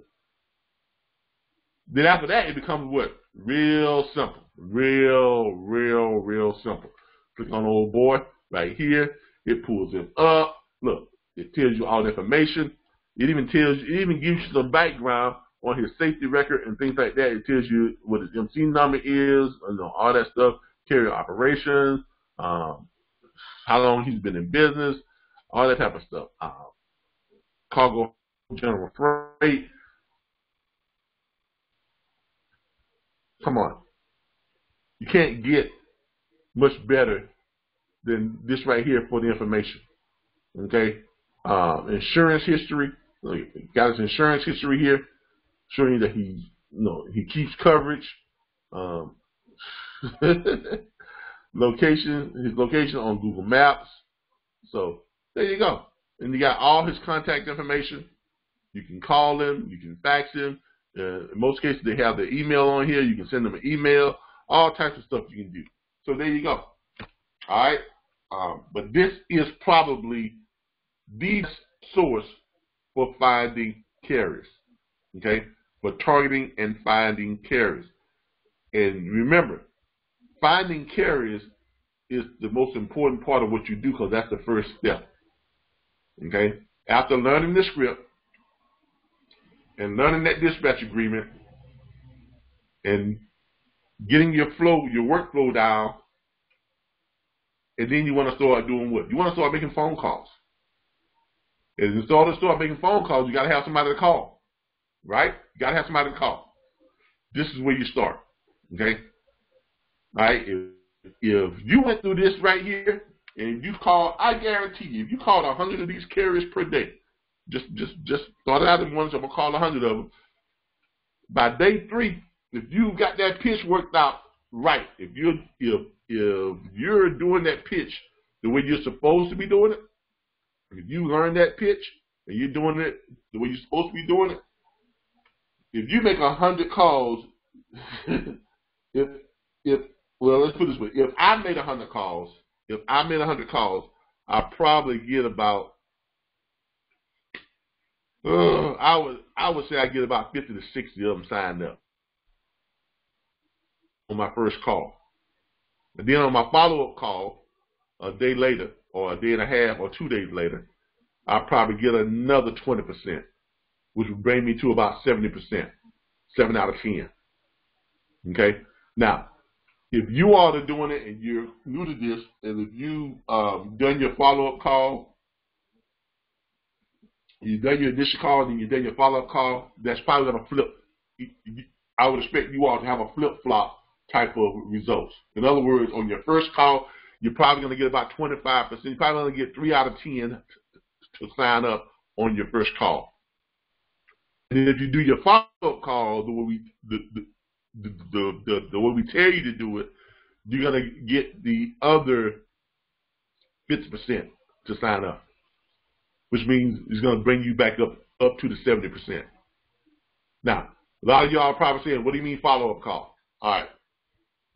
I need a volunteer. Volunteer. Who wants to volunteer to do some role playing real quick? Anybody? Somebody talk to me? Say it. Louis Washington.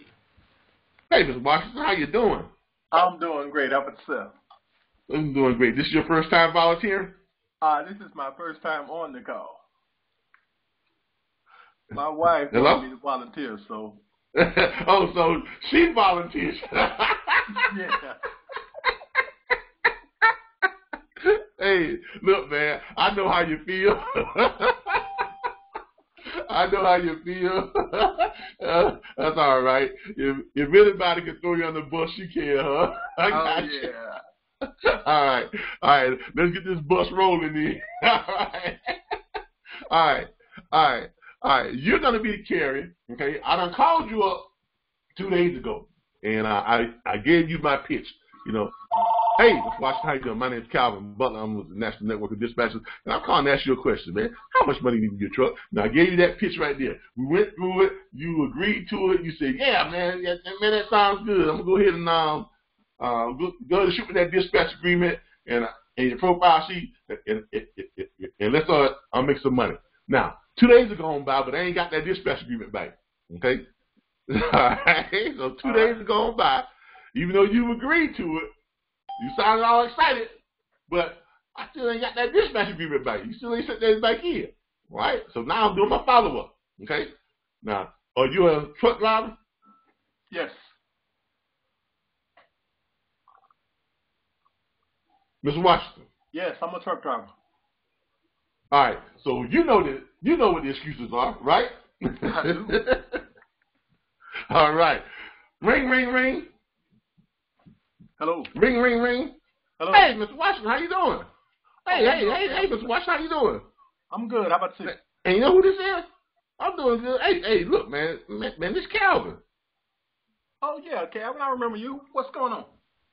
I'm trying to figure that out for myself. I mean, what's going on with you, man? I thought we was going to make some money. Well, you know, I looked at the agreement, and I thought about maybe I'll try to get my own loads here. I mean, okay, Mr. Washington. You really think you Mr. can, Washington. Mr. Washington, look, Mr. Washington, let me ask you a question, man. You want to make some money? I mean, do you really want to make some money? Right. I really want to make where you at right now? And where you at right now? I'm here. Yeah, I mean, come on. Because, look, I love to make you some money, but I can't do it without that dispatch agreement, man. I mean, you know I can't just go out and just start looking for freight like that because that's illegal, man. But look. You say you're in Georgia right now? Yes. Okay, all right, look here. All right, Georgia right now. A second here. Let me see what we got down there in Georgia. Let me see what we got in Georgia right now. Let's see what's going on here in the great state of Georgia. Cause Mr. Washington, you killing me here, man. I mean, I've been looking on here. I've been seeing. I got all kind of money flowing back and forth, and I'm looking for your dispatch agreement so I can put you on some of these high-paying loads. And give me a second, okay? Matter of fact, let me call you back in about 2 minutes because my phone is ringing off the hook right now, and my other carriers are calling me trying to get these loads. But I'm gonna call you back in about 2 minutes, okay? Now, okay, I'm gonna get off the phone with Mr. I look forward to you. Yeah. Now I just got off the phone with Mr. Washington. I'm gonna go and I'm gonna look for some loads in Georgia. Now, whether I got the phone ringing or not, he don't know that. But guess what? For his situation, the phones are ringing off the hook. Okay? All right, the phones are ringing off the hook. So what we're gonna do, we're gonna go down here to Georgia, and we're gonna put in what we're looking for. We're gonna search some loads in Georgia. Now, all right, we're gonna go over here. We're gonna click the pay rates, right? We're gonna look at the highest paying freight first. Now, what you're going to do, you're going to call Mr. Washington back, and you're going to look at these high-paying loads, 944 miles, paying $2,100. You got 723 miles, paying $1,950. You got, let's find some really attractive stuff, some short mileage, but got some good money. You got 506 miles, paying $1,300. You got 464 miles, paying $1,400. Man, you got some good stuff. All right. So let's go call Mr. Washington. Ring, ring, ring, ring, ring, ring. Ring, ring, ring. Hello. Mr. Washington. Mr. Washington. Now look here, man. I need you to get me that dispatch agreement. Man, I'm sitting here, I'm looking at loads and leaving out of doggone Georgia up around Atlanta and after they ain't going but 400 some odd miles and the thing's paying $1,900. Almost $2,000 for 400 miles, man. Come on, man. Look, I got some other loads on here that's running 300 some odd miles, that's paying right at $1,400, $1,500. You want some of this money or what? I really do want some of that money. Okay, I'm going to send you that dispatch agreement. All right. And do I need to send it to you again? No. Here's what I need to know, though. Let's say I take that load. Then how am I going to get around from that? Are you going to give me the next load as well? Look, I'm going to book you out for the whole week, man. We ain't playing here. We trying to make some money. I'm going to call you up. I'm going to book you on a load. Once I book you on a load, guess what? I know where you're going to be at, right? Right. I got access to over 100 load boards, man. I know where you're going to be. I got access to over 100 load boards. And if I can't find your load, guess what? I got a network that I can go to that's got over 1,200 dispatch firms in it. And I can tell them what I'm looking for, and they're going to help me find your load. Man, get me that dispatch agreement, baby. And let's stop playing around. Because, look, I got to make some money. And I know you want to make some money. So let's go ahead and get this ball rolling. All right? All right. I'm ready to make this happen. All right. Now, I want y'all to see what happened there. All right? The first call, when you called him 2 days ago, that first call is a little bit more cordial. It's a little bit more professional. It's a little bit more, presented in a scripted kind of way. Right? Because that's your introduction. And I like to liken this like this. How many of y'all remember when you were single and you were dating? When you was out there single, you was young, and you know, you go into the clubs, you go into the hangouts, or whatever, and you walk in the club, and remember how you met your wife and everything, and you saw her sitting across the room, right? And she looking good, and y'all eyes meet, y'all got that connection going, you kind of sashayed on over to it. Now, I said sashay. Now, for you young people, y'all know what sashaying is, but it's like, you know, it's like your cool strut. It's your cool walk. But you sashay on over to her, you know, you sit down beside her, and you know, y'all having great conversations, you know, you're talking, you're having a great evening and everything, you're buying the drink stuff, y'all dancing, y'all had a great time. And then you give her your number, she says, I'm gonna call you. A week go by, no phone call. All right?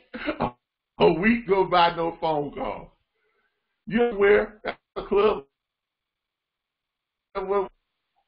Now, that follow-up call is much like this right here. You're going to be one or two guys. You're going to either be the guy that walks over to her and say, hey, you remember me? You know, why you didn't call me? You know, you're either gonna be that guy, which, you know, no woman wants that guy, or you're gonna be the guy that's gonna lock eyes with her. You're gonna walk over to her because you remember y'all had a great time, y'all were vibes, and you know she was feeling it. You're gonna walk over to her, your eyes gonna meet. You're gonna lock eyes with her. You walk to her. You walk over to her. You're gonna kind of ease your hand around her waist, and you're gonna say to her, you're gonna pull up close to you, and you're gonna say to her, say, look here, babe. You know I want you, and I know you want me. So let's stop playing around, okay? Or you're gonna walk up to her, and you're gonna be bold enough to just give her this big hug or this big kiss. And every woman, just about every woman, says to themselves, "I want that type of guy." The reason why is because that's the type of guy that just said, "I'm the right man for you, and I know it." Okay. That's just how this is. You got to be able to, when you call that carrier back, you got to let them know that you are the dispatcher for them. You can't call them back being timid. You can't call them back, you know, no. When you call them back, all the formalities were taken care of in your first phone call. You didn't know each other in that first phone call. When you call them back, you call them back like, hey, I know you. You know, I know you want to make money. I can help you make money, but I can only help you make money if you get me that dispatch agreement. Okay, let's stop playing around. Because I know you know that I can get you what you want. I can take care of you.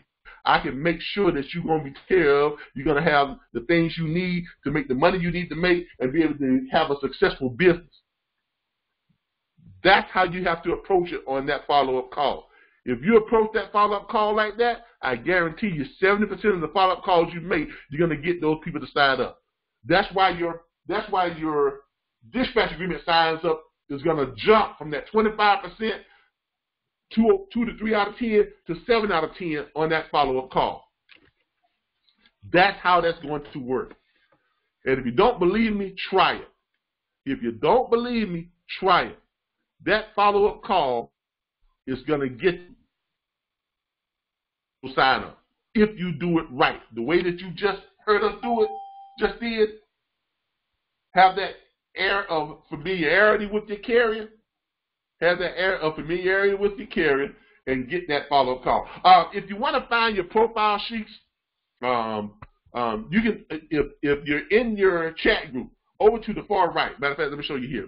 Matter of fact, I think, did we ever load them up in the tools and resources? If we didn't, I will do that today.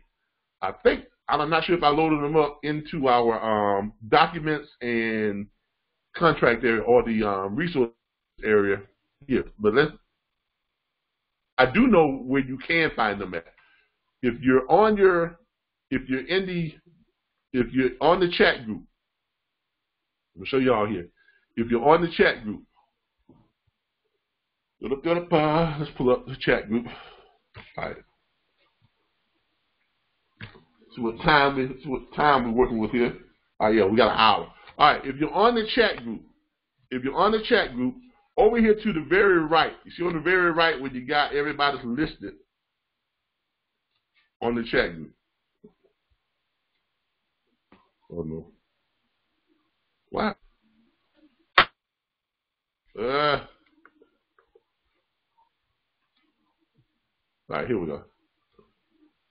Let me get my chat group to working here.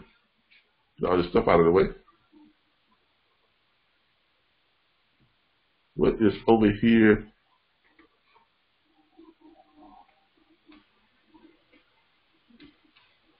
All right, I'm trying to get my sidebar to working on my chat group over here.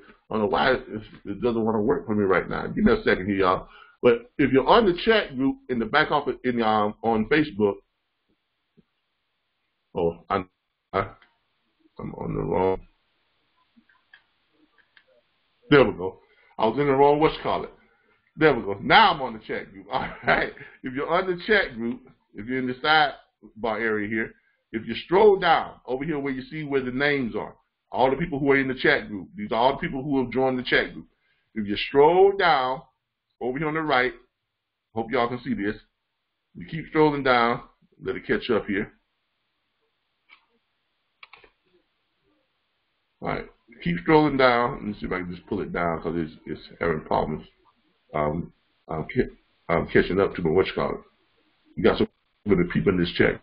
But if you scroll down here, all the way down, you'll see an area down there where it says shared files. Okay, does everybody see that? Everybody see the shared files area? It's over to the far right on your chat group. Okay, far right chat group, far right on the chat group. It says shared files. When you get over to the shared files, you see some people have some stuff here that says what? Carrier profiles.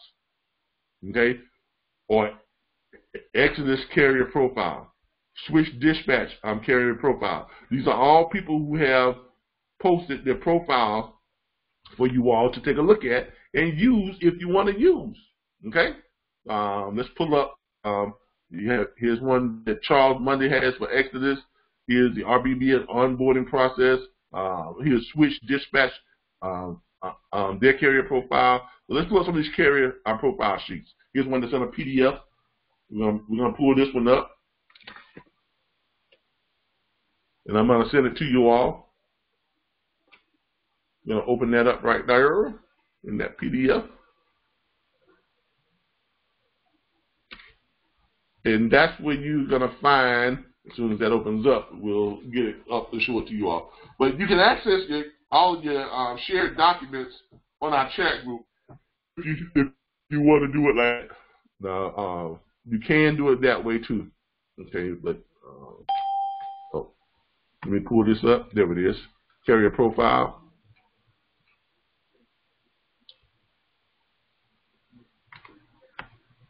It should be pulling up here. There it is, right there. All right. But that's where you're going to find your carrier profiles at. And a lot of you probably say, well, what's your carrier profile?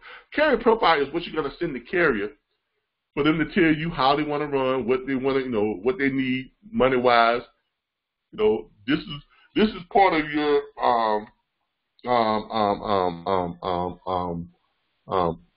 staying legal as far as the Federal Motors Carrier Association on being a dispatcher. Because remember, you have to have a pre-existing agreement, and your carrier has to have an outline of they have to give you a specific criteria of what they want. You can't just go out and just shotgun loads over to carrier. You can't just do that. That's illegal. You have to be following a specific criteria that a carrier has given you for the type of loads that they want. So that's what makes you legal as an independent dispatcher, to be able to dispatch without a bond and all that type of stuff. Okay. All right. So this is your carrier profile. This is one that Quantum has that someone has joined our group and they put this one up. It says, please fill out the profile as we discuss to better fill your custom needs. Note, the below parameters are just minimum.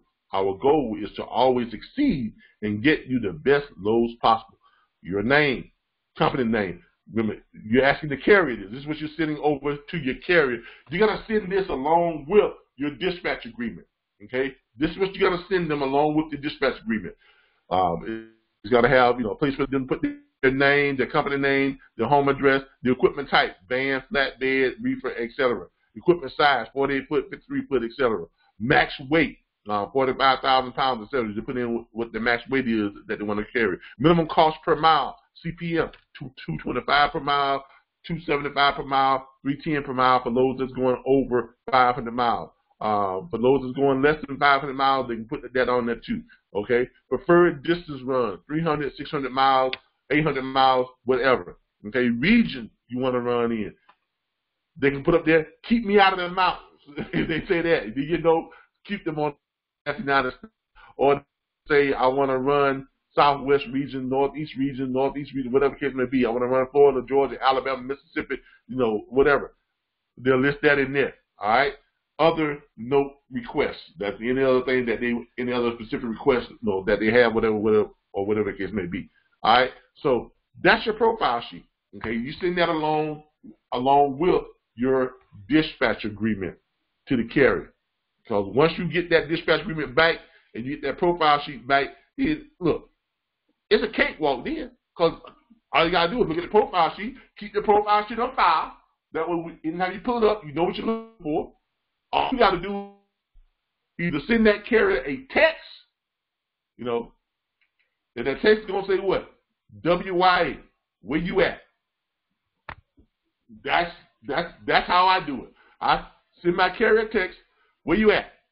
This is your dispatcher. Where you at? Or I may put something in text, where you at? Looking for the 5 highest paying freight leaving out of your area. Something like that. Keep it real simple, stupid. Okay? Because when you get a lot of carriers, or if you, let's say, because some of you are going to get to the point to where you got 8, 9, 10, 11, 12 carriers. You're trying to book them 3 to 4 loads each per week. So trying to keep up with those carriers becomes a kind of a logistical nightmare. So what you do is you have them all in your text, and you pull up your phone, you got your carrier there, you send them a text. You can create a text signature, and that text signature was basically going to say what? WYA, looking for the 5 highest paying loads or 3 highest paying loads leaving out of that area, or leaving out of your area. Put that as a signature on your email or your text or whatever the case may be. So when you send carriers a text, you just pull up the carrier's name, you send them a text, you can put the way you at, and the rest of it is already there, and when you send it over to them, bam, that's how it's going to pop up on them. And all they're going to do is come at Mobile, Alabama, Tuscaloosa, Mississippi, Baton Rouge, Louisiana, or whatever place it is, and they tell you where they're at, then you just find them loads leaving out of it. You may want to text them back, say, is there any Pacific, where would you like to go, or does it matter? Nah, it don't matter, man. Just find me a load. We're getting out of here. Bam. Go to work. That's it. Really, that's it. Then you go to the load boards that we provide you with. You find them the load. You contact the broker. You let them know that the carrier wants that load. You send the carrier over that confirmation rate sheet. The carrier signs it, you send it back to the broker. The carrier is now dispatched. When the carrier drops the load, the carrier sends you the BOL. You send the BOL and the carrier's invoice over to the broker. The broker forwards it up to his factoring company. A day and a half later, you call the broker back. Hey, Mr. Broker, I'm calling to get the status of my carrier's pay on load number such and such and such. The broker tells you your carrier got paid yesterday, your carrier is getting paid today, or your carrier is due to be paid on tomorrow. When that happens, you then contact us email at dispatch@RBBStransport.com. You send us over what? Your My Payday invoice information, which is you're going to send us what? The carrier's information, the broker's information, and your information, along with the load information, where it picked up, where it dropped off, how much it paid. You're going to attach to that the original signed dispatch agreement. Also, you're going to attach the confirmation rate sheet and the BOL. And you're also going to tell us what your cash tag is so we can forward your money to you. You're then going to invoice your carrier. Carrier's going to click on it, pay with a debit or credit card. We're going to shoot you over your money. Bam. That's how this works. It works. And by the way, when you all learn the process like that, you'll be able to just pull it on top of your head like that. That's how we want you all to get to the point to when you know this process backwards and forwards, upside down, sideways, coming and going. Okay? We want you to know the pitch like that. Like y'all see me when I just riddle off the pitch. That's how I want you all to be able to do it. If you learn that pitch and you get to the point to where you can do it 70% the way I do it, guess what? You will not have problems with signing up carriers. You won't. You won't have problems signing up carriers if you learn the pitch, if you learn the dispatch agreement, if you learn the things you are supposed to learn to be successful, you will not have a problem. And you don't have to learn everything. Just learn those 3 things. Learn your pitch, how much money you need to move your truck. Learn that dispatch agreement and learn that follow-up. If you do that, and if you know the workflow, how to get a load from book to paid on, that's all you got to know. Why? Because the tools and resources are going to give you everything else. You really got to learn how to find loads. Just go to your back office site, click on the load boards, and look for the loads. Okay? The key to this is not getting distracted by stuff that doesn't mean anything. And if you find yourself getting distracted by lane rates and what carrier said to you and all that type of stuff, then you're gonna have a problem.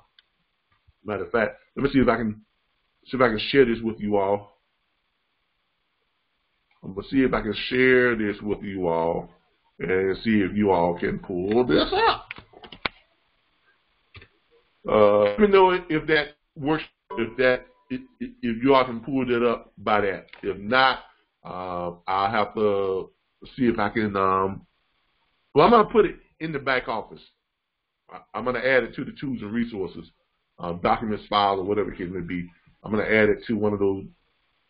Add it to one of the back office links, so you all will be able to have that. All right, but that's where you're going to find.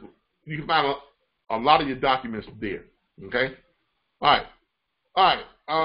There was something else I wanted to go over. It'll come to me in a second. But anyway, let's go ahead and get to the Q&A, because I don't want to leave today without giving you all an opportunity to throw some questions at me directly. I know you all have a lot of questions, because you all should have a lot of questions, because there was a lot of questions being asked during the week onto the chat group.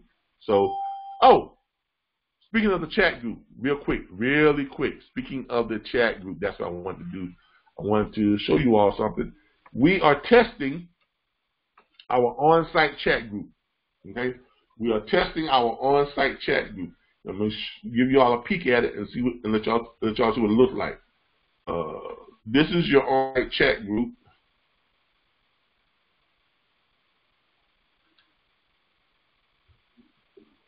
Put it up here. Network support and chat room. There we go. All right. This is the on-site chat group.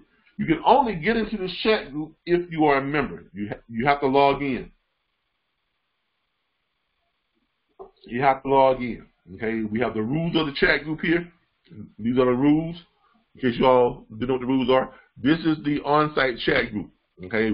I sent it out to a select number of people for them to test it.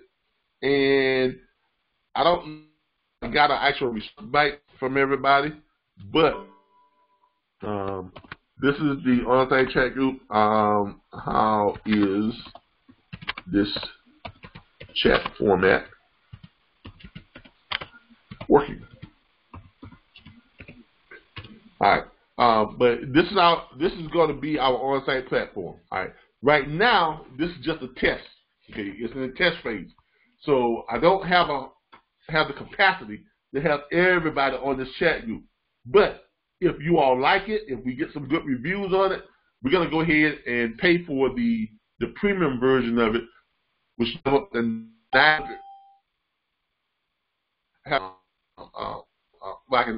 There's different levels of it. It's like $40-some a month to have up to 100 people, 150 people on it, or something like that. Then this is like almost like $90 a month to have up to 300 people, and then 900 people is like $200 a month to have up to 900 people on. But either way, we're gonna have it to where we can have up to 900 people on here at one time. Now, I don't know if we're ever gonna get to the point where we're gonna do it. We're gonna have all 1,100 people on here at one time. I don't have 1,100 people on here at one time. On average, the chat group that we have now, the most we've ever had in the chat group at one time was maybe about 120. That's about the most we've ever had in our Facebook chat group at any given time, all in at the same time chat. Now, we've had several hundred of people come onto the chat group from at different times, you know, during the day or night or whatever it could be, but I can only remember one time when we had about 150 to 160 people on the chat group at one time. Most of the time, we're probably going to have about 40, 30, 50, 60 on average in the chat group at one time. But what I'm thinking is if we can integrate our chat room into the site itself like we have here, we're trying to get everything done to where you would never have to leave the back office site, where you never have to leave our site, where when you come on as a member, everything you need to do, you can do it from the site. You won't have to go to Facebook to chat if you're in the back office. We want you to be able to stay on the site and be able to chat while you're in the back office. Okay, and we're hoping that will make things, you know, run a lot smoother if we can integrate everything into one. Okay, but this is the chat area, and it's going to be the same type of chat group type of thing that we're going to have with our load board too, for our networking phase of the interactive load board that we're developing right now. So it kind of gives you a peek into that as well. All right, but anyway, this is the chat area of the site. All right, and you're gonna have to have a login in order to be able to get into this chat area. You can't just come onto us and just jump right into that. It's only for those of you who are gonna have a login. All right, okay. And in order to get back out of it, you just gotta click the back button because there's no to get out of the chat group. You just click the back button up there, and it'll take you back out, and bam, you're out of the chat group. All right. Q&A. Let's open this up for questions. Any questions from anybody about the industry, about our platform, or whatever? Hey, Calvin, can you hear me? Yeah, and who is this? This is Rick Allen. Hello? Can you hear me? I hear This is Rick Allen. Oh, okay. Hey, look, I got a question. I think it was yesterday you put some loads on from the back office, and you have the pay rate at $213. Now, I'm a cent per mile. I didn't know exactly what that meant. He stepped out. That meant the pay rate was $213. Yes. That's per mile, though. Yeah. Hold on. Yes, it is. Hold on. Hold up.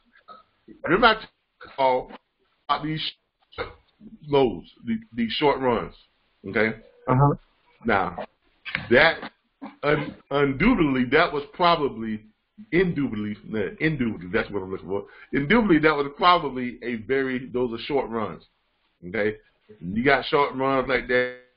Matter of fact, I'm gonna pull them up. Let's pull. Okay, that threw me off. I ain't never seen no runs like that. Okay. Let's pull them up. All right, that's in lane hunting. This is what this is right here. Okay. All right, let's go to that load board, and I'm gonna show you that. I knew somebody was gonna ask me about that. When I saw it, I was like, it's got to be a mistake. I ain't never seen no cents per mile, $213. Yeah, that was it. I like this lane hunting. Okay, I like this lane hunting. All right. Now, this RPM, that's rate per mile. Right. That's what that stands for. Rate per mile. Like here's one that's 382, 729. And here's look. Check this. That's a 3 mile run. 3 miles, $342. No, listen to me. That's a 3 mile run. All right. It's paying $1,027. So that's $342.42 per mile. Holy. Okay. All right. Because I was thrown off. 3 miles. Yeah. Okay. That was going from Pennsylvania to Mountaintop, PA. Now that's up in the mountains. I'm telling y'all right now, that's up in the mountains. But that's a 3 mile run. Okay. $1,027. Okay. That's what you were seeing. Like here's one here says high demand. This area has a high demand for there's 1,021 posts. They fill 701 of the posted miles, and the average it's got rates as high as $40.24 per mile. Okay, here's my question. What does that fill mean? What does what mean? That fill. What's that term mean? That's telling you. This tells you how many loads were posted in this lane. Oh, okay. This is telling you how many of them have been booked already. Filled means booked. Oh, okay. Okay. So that's telling you, so yeah, like I say, look, man, this lane, honey, is like, I'll be on that in a minute. And it's giving you different lanes, as you can see. Now, I'm glad we went over this because we're getting to that time of year.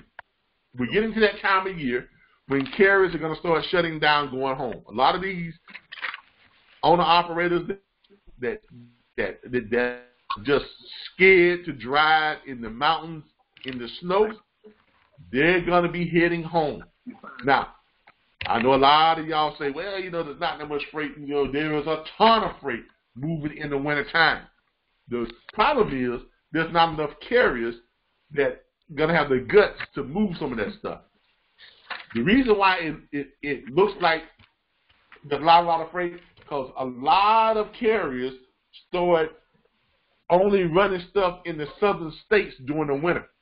So when you start seeing that, if you've got all these carriers now, if you've got another 6 of the carriers at the same, they don't want to run up in the mountains anymore during the winter. They didn't just shut down. They just moved down to the southern states. So now you got all these southern loads. All of a sudden, you got an influx of 60% more carriers, which means what? The number of loads has not increased, but now you got all of a sudden this increase of carriers that want to run these loads. So then that does what? That creates a shortage of loads for the southern states. And the price goes down because there's more supply. Exactly. That's what happens. Now, you got carriers that want to make some money, and then if they're not afraid to run in that snow, this creates a great opportunity for you as a dispatcher. Okay. Listen to what I'm saying. Why? Because those northern states, those mountainous states now, their rates now shoot way up. And you got companies like Walmart and some of these other big companies, Costco and all these other places, they are looking to outsource loads out to independent drivers. And when they outsource those loads out, they usually bundle those up into just for the entire winter. Y'all hear what I'm saying? Are you all starting to follow me? So what you might want to start doing now is going to your SIT code site, okay, looking up shippers. Look for Walmart, look for Costco, look for Target, look for Amazon, look for all these loads like this, like the Amazon loads, the Walmart loads, the Costco loads, the Sam's loads, stuff like that. They are looking to outsource loads out to independent drivers. Why? Because they're not going to have enough carriers to run those loads. Okay. Okay? So communicate with your carriers. See if they're game. Say, hey, look, start my my campaign to get you to every year this time. You can just call and say, hey, you know, every year this time I always contact companies like Walmart, Amazon, Costco, Sam's, places like that. Why? Because they have an abundance of freight that needs to be moved during the winter time, and they pay great money for the freight that needs to be moved in the winter time. But a lot of this stuff is going to be going up in the areas where there's snow and there's mountains. Are you willing to make those type of runs? Because if you are, I can probably find you some great paying, you know, dedicated runs for the winter. You understand what I'm saying? Yeah. So yeah. I want you all to be aware, because if you've got a bunch of carriers down here in the southern states, it's gonna look like it's kind of dry. The reason why is not because they're not gonna be less loads running. The problem is you got more carriers now coming down to the southern states trying to run loads. You understand what I'm saying? Okay. So because you've got 60% more carriers that are now moving down towards the southern states during the winter, but they don't want to run up in the mountains during the winter, right? These shippers know that in the southern states. So what do they start doing? They start cutting the money that they're paying to run those loads. Okay. Because they got way too many carriers now and not enough freight. All right. Okay. So just be aware of that. I want y'all to be aware of that. But if you are smart about what you're doing, it could create an opportunity for you to make some money. Start canvassing and advertising and branding, looking for carriers that want to run in the mountains. Put some stuff out there. You know, for carriers that want to run in the mountains this winter, you know, hey, I'm talking to Walmart, I'm talking to Amazon, I'm talking to Costco, I'm talking to, you know what I'm saying? I'm gonna be looking for these dedicated Amazon loads that's running from Orlando back up to Cali, Orlando to New York, from Texas to, you know, that type of stuff. Because you're gonna have a lot of those runs, and they pay great money this time of the year. So now's the time to start prospecting for those types of runs. Okay, but yeah, but this is lane hunting. Okay, lane hunting is lane hunting got it going on, man. The only thing about lane hunting, the only drawback about lane hunting is they give you lanes, and when you look at the loads,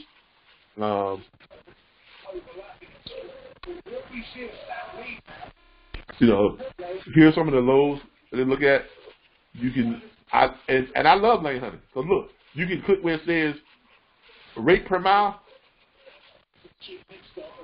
and you can get from the lowest rate per mile. You can switch it up from low to high, right, or from high to low. Like bam, $119.86 per mile. Oh no! That's it's an 8-mile run from West New York to Lancaster, New York. 8 miles. Picks up on the 29th. Going 8 miles. Pays $959. Okay. Okay. Ain't nobody turning that down. Pays $959. Now, notice here. Yeah. Now, notice here. They put this up here. When they put brokers get. All that means is whoever is booking that load.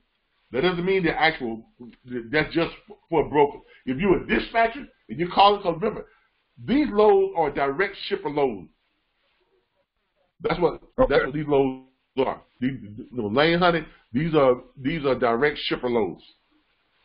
Okay, which is great. That's why I love lane hunting. Okay, lane hunting is if you're looking for direct shipper loads, you're looking for a load that's going to get all the money. Here you go. Okay, here you go. So if you've got some carriers, you want to find them some good paying freight, direct shipper load, this is where you got to go. Now, be sure and check when you start, getting up some of the stuff. Be sure and check out. Make sure you, when you call them up, you make sure you find out if they have factoring or not. Cause no, you may have to use the carrier may have to use his own factoring. Okay. Okay. All right. Remember, you're dealing with shippers. So, but yeah, good paying freight here, people. You know, I mean, hell, look at this, 8 miles, $456. That's still $57.02 per mile. Okay. Yeah. And that's a flatbed. Flatbed driver love that. And remember, with these loads like this, ask them, is that multiple loads? Right. Okay. So you know what I'm saying? 8 miles, that could be multiple loads, which it is. Because look, there's 1, 2, there's 3, there's 4, there's 5. There's 5 of them right there, all doing the same exact thing. 8 miles, $456. That means there's 5 loads that lead out of that same. What's it called? You see what I'm saying? So right. That's the case I was just telling you all about, those sub-dedicated loads. They're not contracted, but if you show up and you're aligned, you get one of them loads. Okay. That's what I just got through telling you all about. Okay? So look for that type of stuff. When you see these stuff that's on here and it's repeat this is called sub-dedicated freight. You know, if you get a good thing, because look, that's a good deal. Especially if you got to carry it and get up there, grab one, run it, and come back and grab another one. Hey, come on. You get 2 of them a day, man. You get 2 of them a day, you're knocking at the door of $1,000 a day. Right. Come on, man. Yeah. That's easy money for you and the carrier. Yeah. Okay. You know where cause look, you know where he's gonna be at every day. He's just sitting back in the same spot every day. Just go back. It ain't been 8 miles back. They can deadhead that back. Let's pick up another one. Yeah. Yeah. But like I said, just find out if those are all day runs or if they only have 5 or 6 a day or whatever the case may be. If they got if they only have like 6 or 7 of them a day, if you mess around to get on one of them, go ahead and start pre-booking them. Say my driver's gonna be there Monday, Tuesday, Wednesday, Thursday, and Friday. Right. Let's go to book the week out for at least 2 of them per day. Right. Pre-book them. Right. You know. Right. Okay. Okay. I got one more question. And sure, love those type of deals when you got drivers that's ready to pre-book because they know that the driver's going to be there. I got another question. All right. On that $20 a month that you got to pay out to get 100%. Yeah. Okay.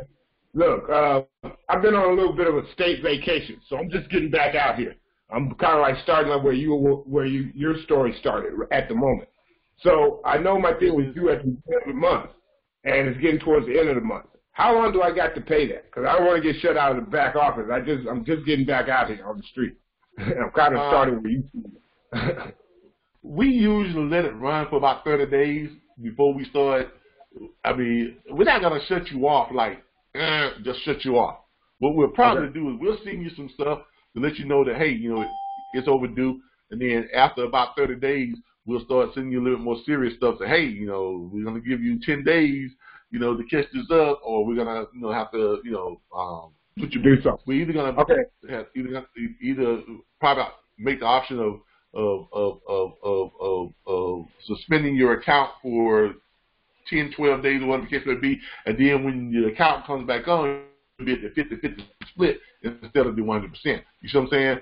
For a period of time. Okay. Let me tell you how my thing is. My thing was like October 6th. Okay.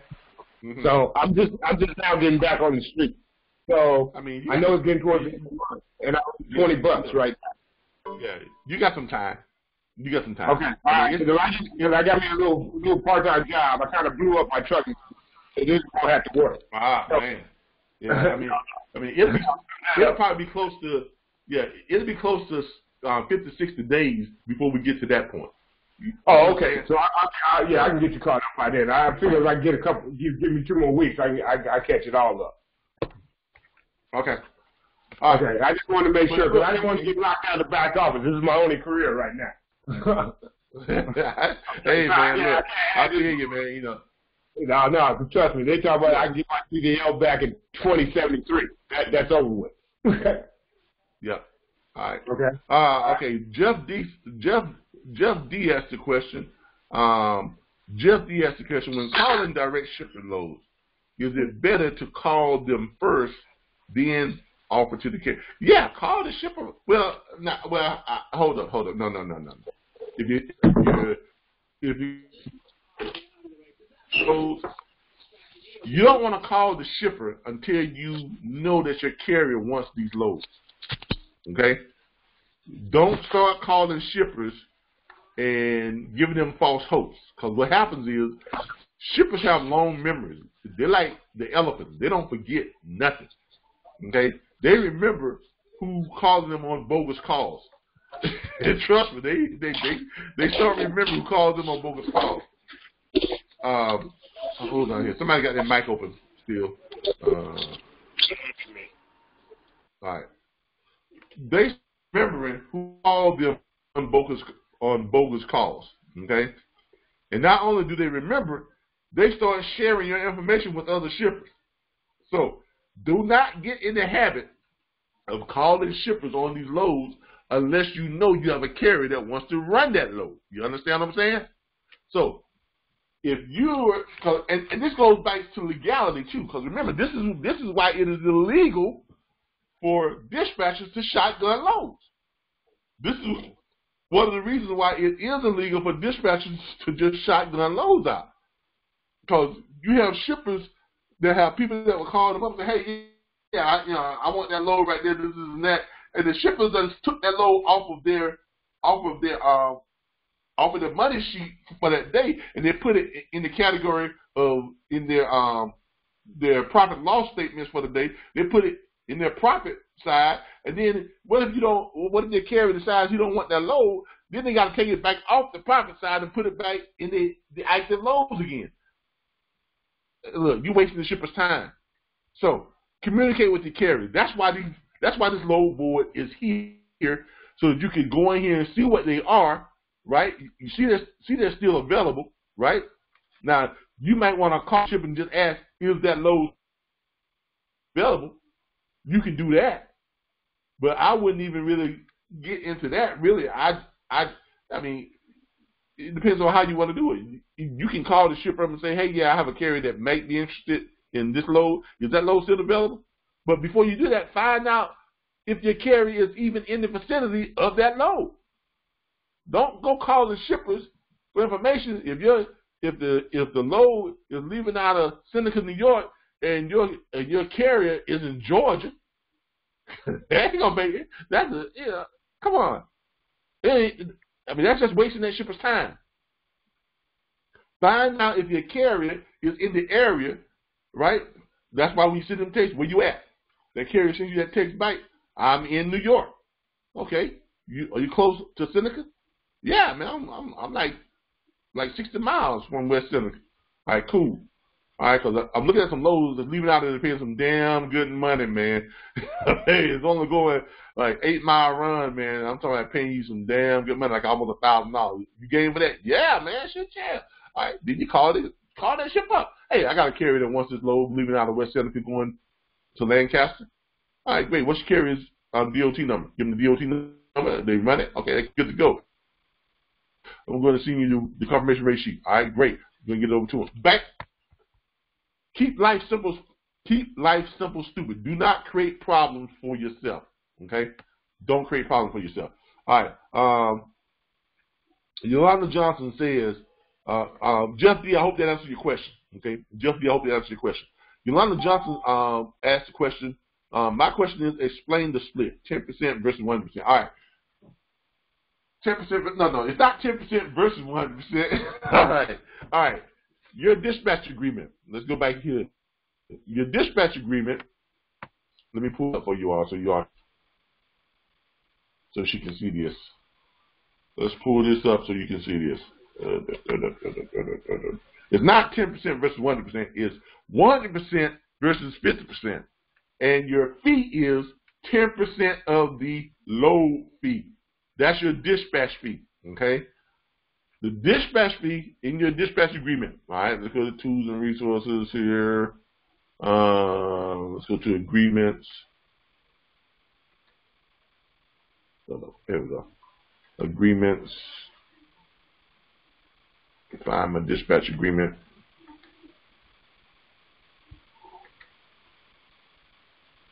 There it is right there. All right. Dispatch agreement. That's it right there. All right. All right. Let's get this dispatch agreement up, and I'm going to show you here what we're talking about on that. All right. Now, remember, the dispatch, this is why I tell you all, learn your dispatch agreement. Okay? This is one of the things you all need to learn. You need to learn that dispatch agreement upside down, inside out, backwards, and forward. Okay? Along with your what? Your script and your workflow. So learn your dispatch agreement, learn your script, learn your workflow. Okay? All right. Here's your dispatch agreement. Let's go over this dispatch agreement real quick so we can break this down for her so she can understand this and many others can understand it as well. So as it pulls up here. All right. While waiting for that to pull up, remember, our dispatch agreement is pre-formatted. It's already it's pre-formatted for you. All you got to do is just fill in the blanks. All right.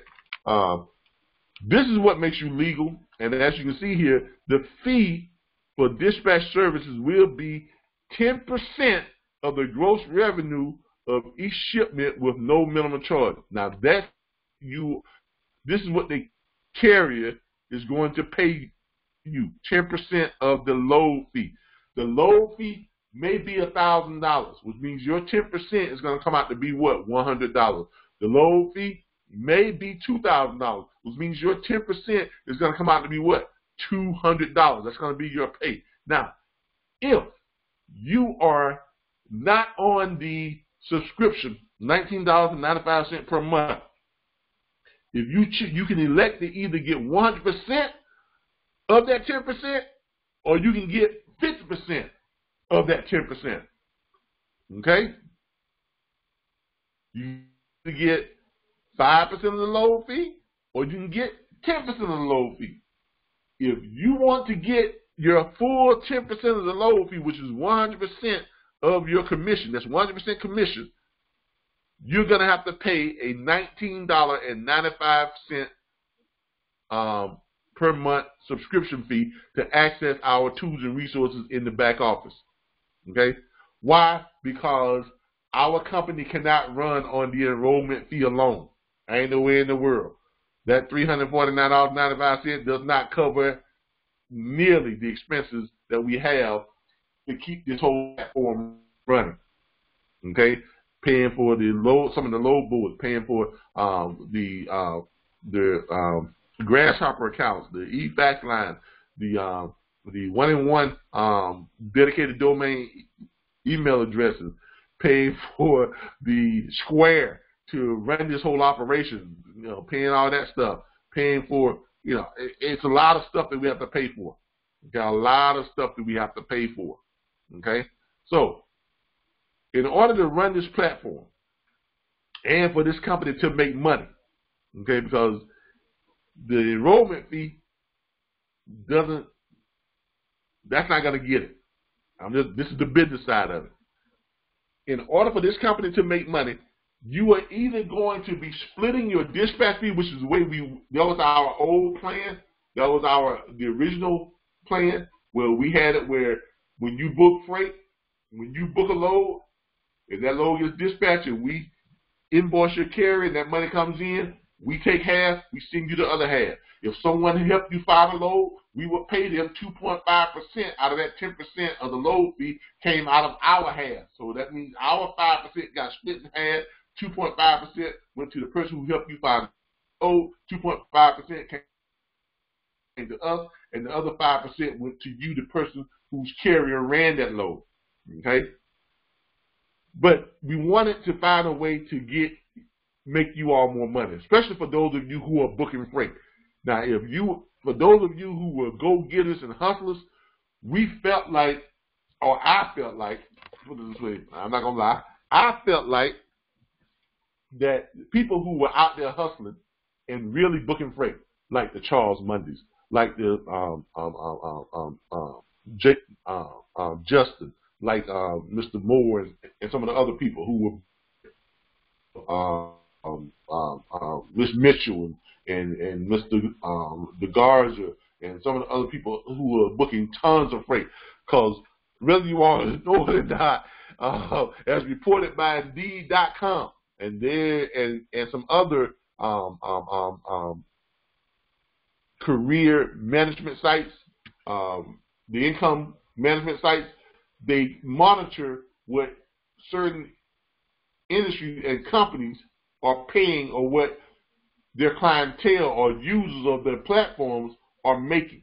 And they send out these interview sheets to a lot of the people who are in our platform, and they conduct these interviews with them.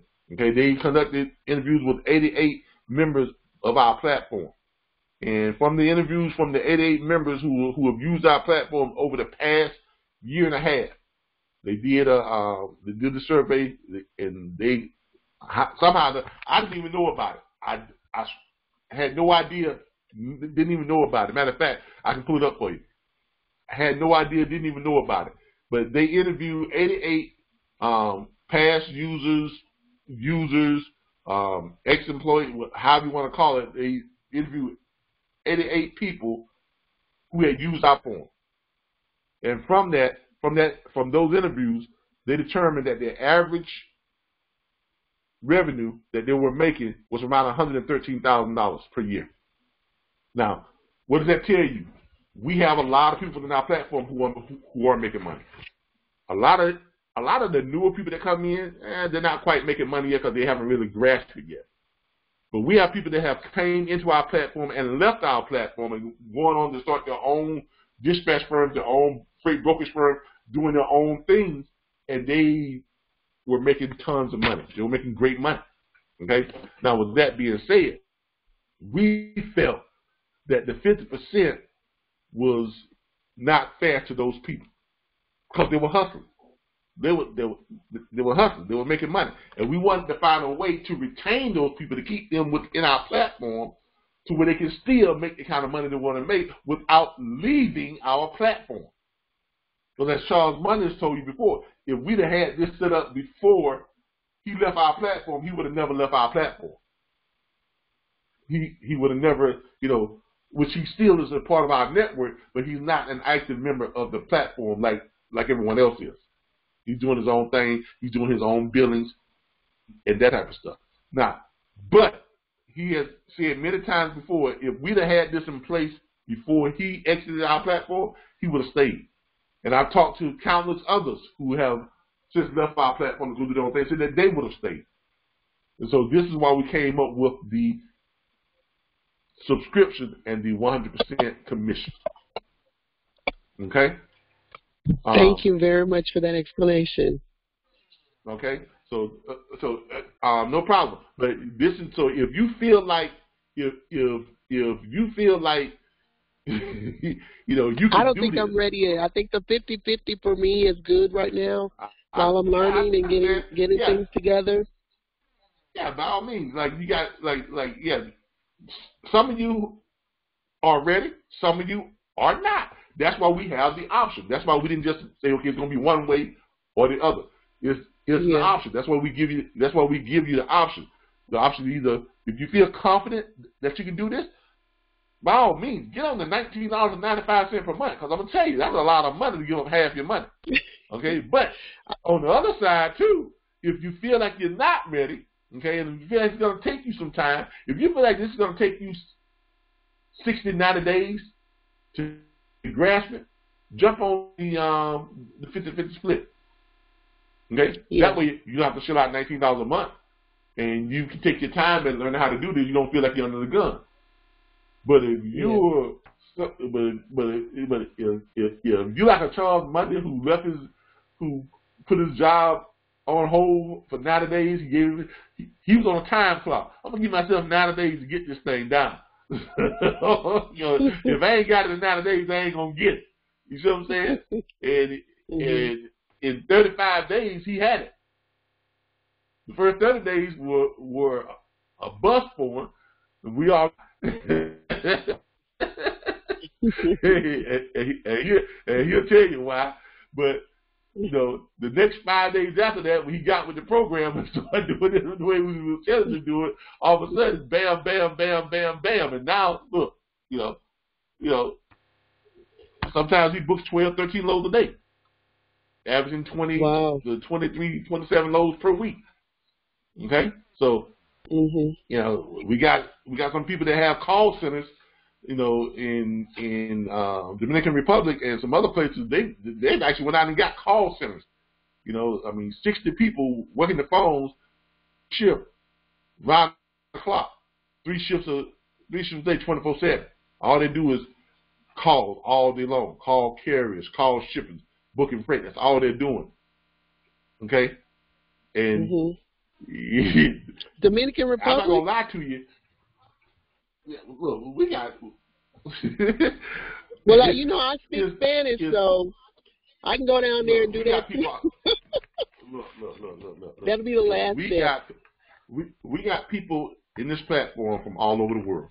Is Mr. Kerry Glickstein on here? I don't know if he's on here today or not, but if he is, he'll tell you. I mean, I think he's in Israel. We got a couple here from Hungary. We got Great Britain. We got Amsterdam. We got Dominican Republic. We got Jamaica. We got, you know, British Columbia. We got Canada. We got people from all over. This can be done from anywhere in the world as long as you got an internet connection, a laptop, and a phone. You got a cell phone. If you got yourself a U.S.-based cell phone, you can get out of the country, but get yourself a U.S.-based cell phone. You know that, right? Yeah. Unlocked phones. I had one when I was overseas. Yeah. You get your unlocked phone, and bam, you got a U.S. number. That's it. You know, it doesn't take. I mean, that's the great thing about this industry. When I tell people this is the best kept secret out there, it is literally the best kept secret out there. People don't understand the opportunities that exist within this industry and in the way that we're doing it. Okay, but this is why we have the 10%, the 100%, the 50%. Okay, so to give people who are actively doing this, who are like the guy I just talked to, he said that this is it for him right now. This is it. This is all the source of income. Okay? He needs that whole 10%. Yes. You understand what I'm saying? He needs that whole 10%. And there's a lot of you out there who need that whole 10%. I understand that. So that's why I lobbied so hard to get that 10%, get that full commission plan done and get it done and get the $19.95, so that creates sustainable revenue for my company, and I can justify to my investors and look, this is going to help create sustainable revenue. It's also going to help us to retain 95% of the people who sign up with our platform. Instead of them leaving when they're ready to go, when they feel like they're ready, they'll just stay with us. Why? Because they're getting 100% of their commission. Why would they leave? Yeah. Now, I have another question, and it might work with your investors. Let's just say I'm establishing my company over here, and it's just me. What if I wanted to bring an agent underneath me to help with the phones? Then do you have a way to charge an extra fee for another person? I mean, what we normally do if you want to have someone to access our network and access our training, they're going to have to enroll. Now, what we're doing is this. Well, yeah. We are working on packages. We're working on packages, okay? Where, like, if you're just one person signing up, yes, it's the $349.95, okay? If we're working on, and there's 2 ways that there's 3 ways that we're kind of looking at it and trying to decide which way we want to go out. And I can't make this decision by myself. But one of the options that we're looking at, if you're already in the network and you go out and you hire yourself some sub-dispatchers or whatever the case may be, if you want to give them access to the network, you're either going to have to pay subscription fee for each one of them. Okay, like the $19.95 for each person you add on per month, or you're gonna have to pay a enrollment fee for a group of, like, for every 5 people you bring on, for every 5 people you attach, or every 3 people you ever figure out numbers, you have to pay a $299 enrollment fee. And that would just give them like access to the load boards, right? Well, not just, no, they have access to everything you have access to. They have access to the training. They have access to our back office site. They have access to the load board. They have access to our script. They have access to just everything. You know, the chat group, they have access. They have complete access. You see what I'm saying? Okay. But because they're brought in by you and they're part of your company, they're getting access for a lot less, you get it as a package deal. So they will pay their enrollment, and then they would pay their subscription fee, or you can pay their enrollment and then they pay their own subscription fee. You understand what I'm saying? Okay. However you want to work that out with them, but our charge is going to be for every 5 is for every 3 is going to be $300 or $349.95 for that group of 3. And then that group of 3 each, you're going to have to pay their enrollment fee of $19.95 per month. You see what I'm saying? Now, whether we're billing that to you or we're billing that to them, however you want to do it, but chances are, if you're the company and you're setting this up, we're going to bill that to you. If you want to bill them, that's up to you. I mean, if you want to, we're charging you $19.95 per person. If you want to charge them $29.99 or $29.95 per person, that's on you. I can't tell you how to make money with your company. You understand what I'm saying? All right. So that's how that's going to work. So, but we haven't really kind of figured it out yet. We were talking about it and throwing it around because we've had companies. We actually have large companies. We have companies from, we got some companies from China. Matter of fact, I think we put them in our we got some of them on our Facebook page, on the site Facebook page. We've got some logistics firms from China and from Japan that deal with those big, huge ships. They've been requesting access to our network. Oh wow! So, but before we do that, we want to have a way to be able to bill them accordingly. You understand? Because they come over, because they come in, they're bringing in hundreds of employees, if not thousands. Yes. So that's that next level we're getting ready to jump to, that we're not have to work on behind the scenes. Those that have to deal with behind the scenes.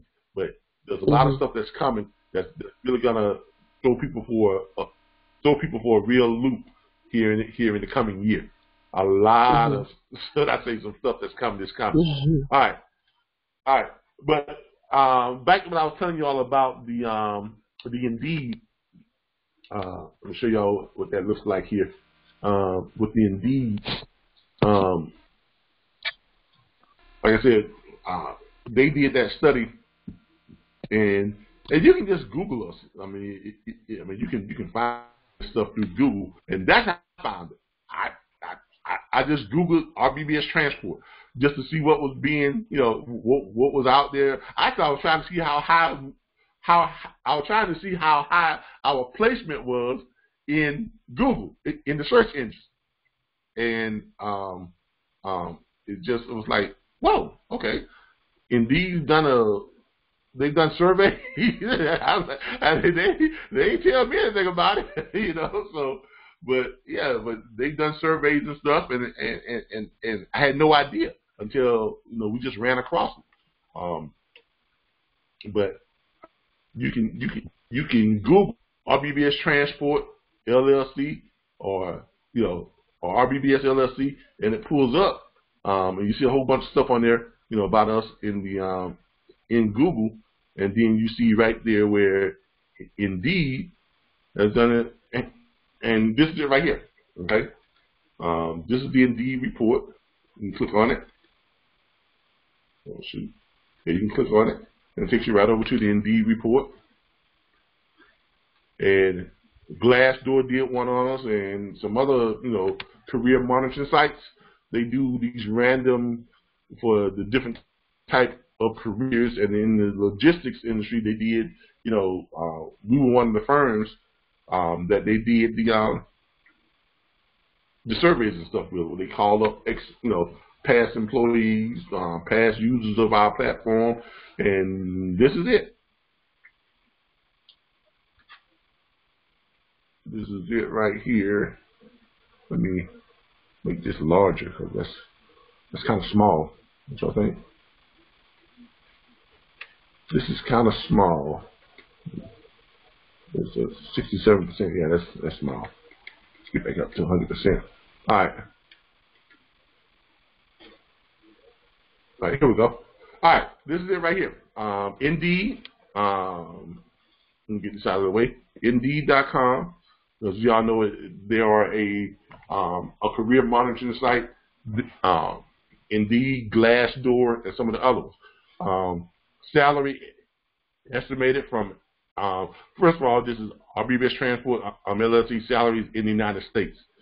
They have reviews, they have some photos, they got all kinds of stuff here that they did. I'm like, wow, where did this stuff come from? But salary estimated from 88 employees, users, and past and present job advertisements on Indeed in the past 36 months. Okay, last updated August 30th, 2018. Now, when we first started out, we were posting, ads on Indeed back in the early part of 2017. Okay, we haven't used Indeed in almost a year. We haven't used Indeed in almost a year.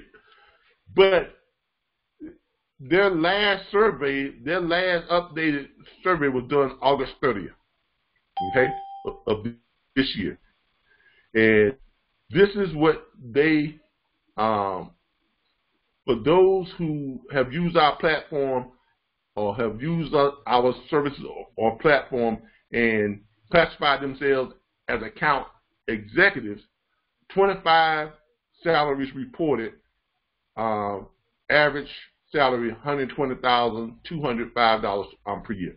For those who classify themselves as freight brokers, they've had 19 salaries reported, averaged out at $113,425 per year. For those who classify themselves as sales agents, 15 salaries reported, average income $93,636 per year. Okay, and you can click on each one of them, and it gives you a breakdown from this one. Salaries estimated from 19 employees, users, and past and present job advertisements on Indeed in the past 36 months. Last updated August 30th for those that classify themselves as freight brokers. That's the average that they've earned. That's what average out to be. Now, some are making higher than that. Some are making less. But what the average is out to be. Okay. I think it's a good report. I like it. I'm not gonna shake a stick at it. It is what it is. Okay. I like numbers because numbers don't lie. Okay. And this is an independent review. It's an independent study. It's not something that I did. I mean, I don't have control over it, Indeed. So that's their independent study. You can, people can take it how they want to. People can say what they want to, but our works. It works. It worked for me. It worked for Charles. It worked for Mr. Garza. It worked for numerous other people. It works for these people. It works. Okay. But you got to work it. It's not going to work by itself. No, it won't. It won't work by itself. No one's going to work it for you. No, that's not going to happen. But if you put forth the effort, and if you learn the script, I say this over and over again, if you learn the scripts, if you learn the workflow, if you learn that dispatch agreement, and if you follow what we say how to do it from our training videos. If you get into the back office area, if you get into the chat group and you ask questions, you utilize all the stuff that we do to make this a successful industry and a successful vision for you, you will be successful. You will be. Okay? In any industry, you have people who are very successful, and you have people who don't do anything, who don't do squat. Now, given that all the people who are involved with it have access to the same tools, same resources, same load boards, same scripts, same workflow, same network, same chip. They have access to the same training videos, same operational training every Saturday. You know, they have access to all that stuff. They have access to the same stuff. The difference between the person who are not successful and the people who are successful has to be something to do with the individual and how they apply those tools and resources. Now, if anybody disagrees, if you disagree with me on that, I mean, hey, I don't know what to tell you. I mean, hey, you know, blindfold me and call me a blind horse. I don't know, and try to lead me to some war. Okay, because you know, the pool is there. I drink from it. Others drink from it, and they're not thirsty anymore. I'm not thirsty anymore. A lot of others not thirsty anymore. You know, tell you. All right. So work the platform. Platform will work for you. Okay. If you work the system will work for you. If you fight the system might fight you. Simple as that. You know. But that's how it is. We even got a review on here. And somebody gave us a review. Productive family time, working at your own pace. Always the result of a commitment to excellence, intelligent planning, and focused effort. My goal is to no longer get more done, but rather to have less to do, and that's exactly what RBBS Transport LLC allows me to do. Okay, I like that review. Charles, did you write that review? It sounds like Charles Monday. I don't know if he's still on here now, but that sounds like a Charles Monday review. I don't know if that was him or not, but I like that review. That is a good review. That kind of sums up. Matter of fact, I'm going to copy it and paste that on our Facebook page. That's a good one. I like that. So that's a good review. Okay, so hey, you know, some photos, some Q&As that he got in here. They got some photos that they probably download from some of our stuff online about, yeah, just photos, some stuff that we have, some of our advertisements and stuff. Some Q&As with some of the questions and answers they have. Working hours. Somebody said non-stressful. What is working environment and culture like at RBBS Transport LLC? Somebody said independent workflow. Okay. Cool. Yeah. I mean, I guess that was a couple of questions that they asked when they did their survey. I guess I don't know, but anyway, I like it. You know, I mean, it is what it is. You know, it is what it is. I like it. So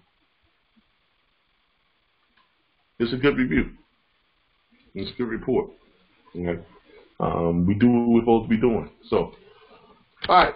Any other questions? Any questions? Any other questions? I have a question again. Okay, one at a time. Okay. Okay, go I ahead. have. But hold on, just one at a time. And who are we speaking with first? This is Lewis. Yeah. Okay, all right. Lewis, hold on for a second. The gentleman who said I have a question. Who is that? No.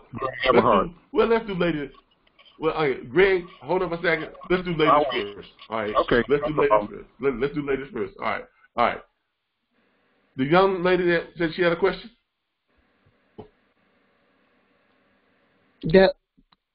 I'm one of the ladies. I don't know how many ladies are out there. This is Yolanda Johnson. You may want to do all the other guys because you've answered some of my questions first already. Okay, well, Ms. Johnson has graciously allowed one of you to go first. Mr. Everhart, what's your question? Well, okay, first I apologize because I came in late, so if this question's already been asked, I apologize for that. So two questions. First, and since you changed the since you upgraded the mydispatch.org, how do we go about finding the email in the back office? I know somebody asked that question on the chat the other day, and I had a problem trying to find that. You mean your email? No, you know the emails that the email that you give us, the RBBS, like with mine and the RBBS email that we use, ship with RBBS. Okay, all right. If you're trying to access your email or the email, you don't access that from the back office. That's just our email address. Our email address is for processing. Because remember, the processing email is separate. So yeah, their email is separate, which is dispatch@rbbstransport.com. Okay. Mm-hmm.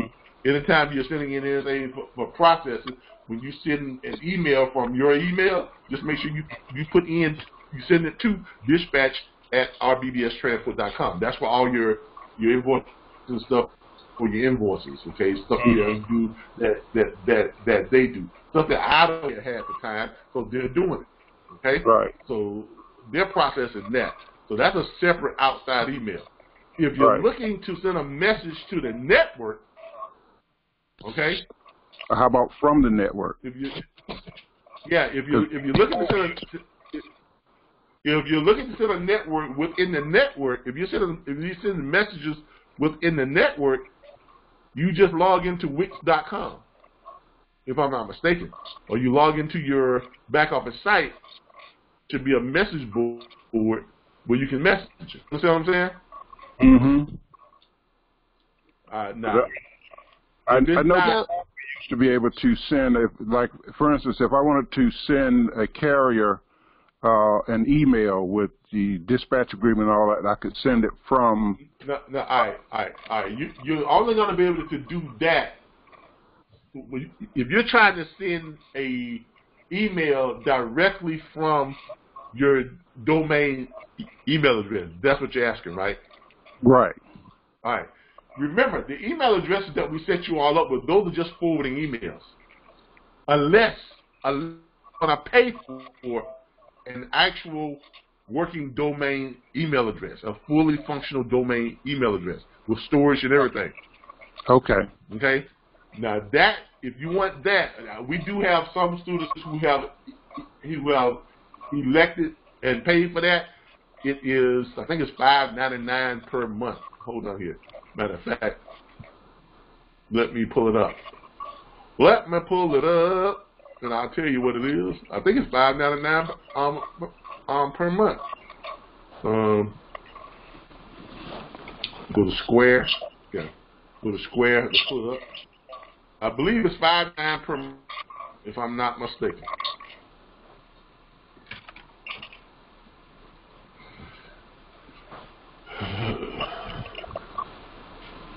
Give me a second here.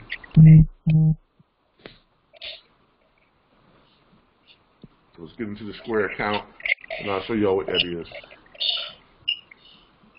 All right. Let's go to the invoices.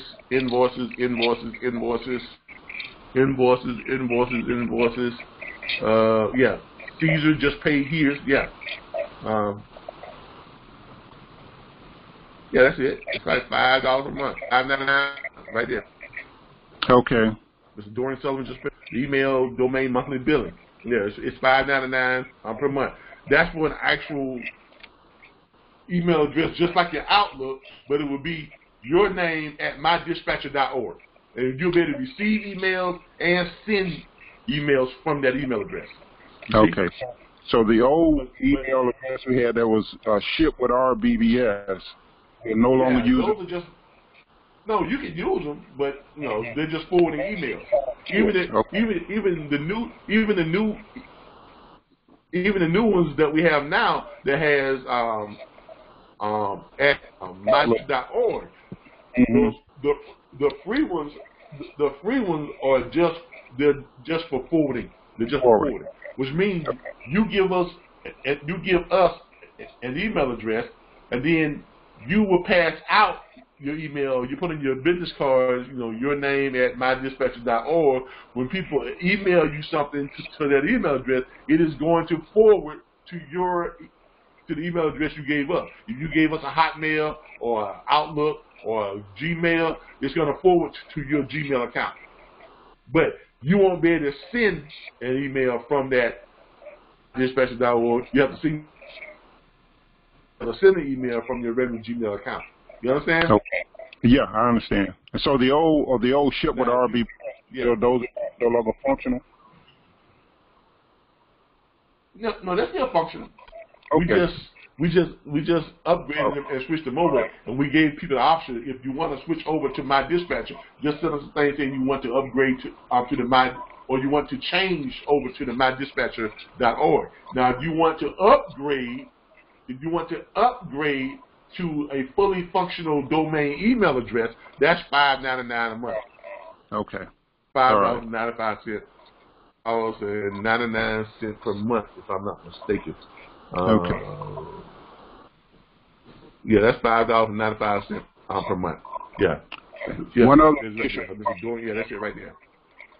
One other additional question, then I'll let. If I have a carrier who has an agreement, they're using the authority of someone else, is my commission based off of let's say he's got a load that's $2,000. Is that commission on that $2,000, or does it vary because he has a portion of that he's paying to whoever he's renting his authority? That is based on what his cut is, not what the full load fee is. Why? Because he may be an owner-operator. He owns the truck, but he does not own the authority. He may be paying somebody 20% to run underneath the authority. So unless you have contacted the person who owns that authority and you have an agreement worked out with the actual owner of that company and not the owner of the truck, then you are only going to get your contract is only with the driver. You understand? Yeah. Okay. So if I find an operator that is under someone else's authority, then I would have to contact whoever owns the authority to get them to sign a dispatch agreement, or do I just make a separate arrangement with the carrier? No, you just contract with that carrier. I mean, Don't create a problem where there's not a problem, because if you start calling the owner of the company, and that owner of the company, he may have 300 trucks leased on him. You know what I'm saying? Yeah. He may not want to sign an agreement for you to try to dispatch all 300 trucks, because you're not going to be able to do that anyway. Gotcha. Okay. You understand what I'm saying? So, all right. And this also helps to open you all a greater chance of you all signing up more carriers. Why? Because because even people who lease for companies like Western Express, Warner, Swift, those companies, if you contact one of their lease operators, because some of those companies, and I know Western Express did, because when I started out leasing was Western Express first, before I went out and bought my own truck. I was leasing one of their, I was on their lease plan while I was leasing one of their trucks, which means I did not own the truck. It wasn't my truck. I was leasing it. I wasn't a company driver, but I was a lease operator. You understand? Now, with their lease program, they allow their drivers, their lease drivers, to find their own loads. Okay? Which means I could deal with whatever broker or dispatcher I wanted to other than the dispatcher that they had. You understand? Yeah. But I was responsible for paying that dispatcher. If I had a dispatcher who I was using outside of the dispatcher from Western, I was responsible for dispatcher who I was using to find me loads outside of Western loads. You understand what I'm saying? Mm-hmm. That's where it would be with you if you're dispatching for a lease operator and he is leasing with Swift or whatever the case may be, and then your contract is with him, not with Swift. Your contract, the Swift is allowing him to find his own loads. Same thing. So when go ahead. Yeah, you just make sure that when you're talking to them, that they understand that you may have to change the verbiage a little bit, and not of the full load, but of the carrier's cut, of the driver's cut, of the driver's percentage. You can word it in kind of way you want to, but that's basically what it boils down to. You have to change it up to where it reflects that you are getting paid 10% of the driver's take home. But you know what I'm saying? Yeah. Of the driver's net, not the load fee, just the driver's cut. So how would that work if I submit the paperwork into RBBS for processing? It's based on the full. You tell us what the driver got paid. So remember, some of the stuff one of the things that we have to ask for is the load information, right? Where the load picked up, where it dropped off, and how much it paid. If the load paid $2,500, if the load paid $2,000, and the driver owed 20% to the carrier, to the authority holder, right? Mm-hmm. 2,000 minus 25%. Or 20% minus 200, so it'd be $400 less, right? 1,600. So if it's $2,000, that'll be $1,600, right? Right. Right. Right. So the 10% was based on the 1,600. So you send it over to us, instead of you putting 2,000, you put 1,600. Okay. You know, I mean, we'll see on the confirmation sheet that it says 2,000, but if you say driver's cut, just put in the driver's cut or carrier's cut, or you know, or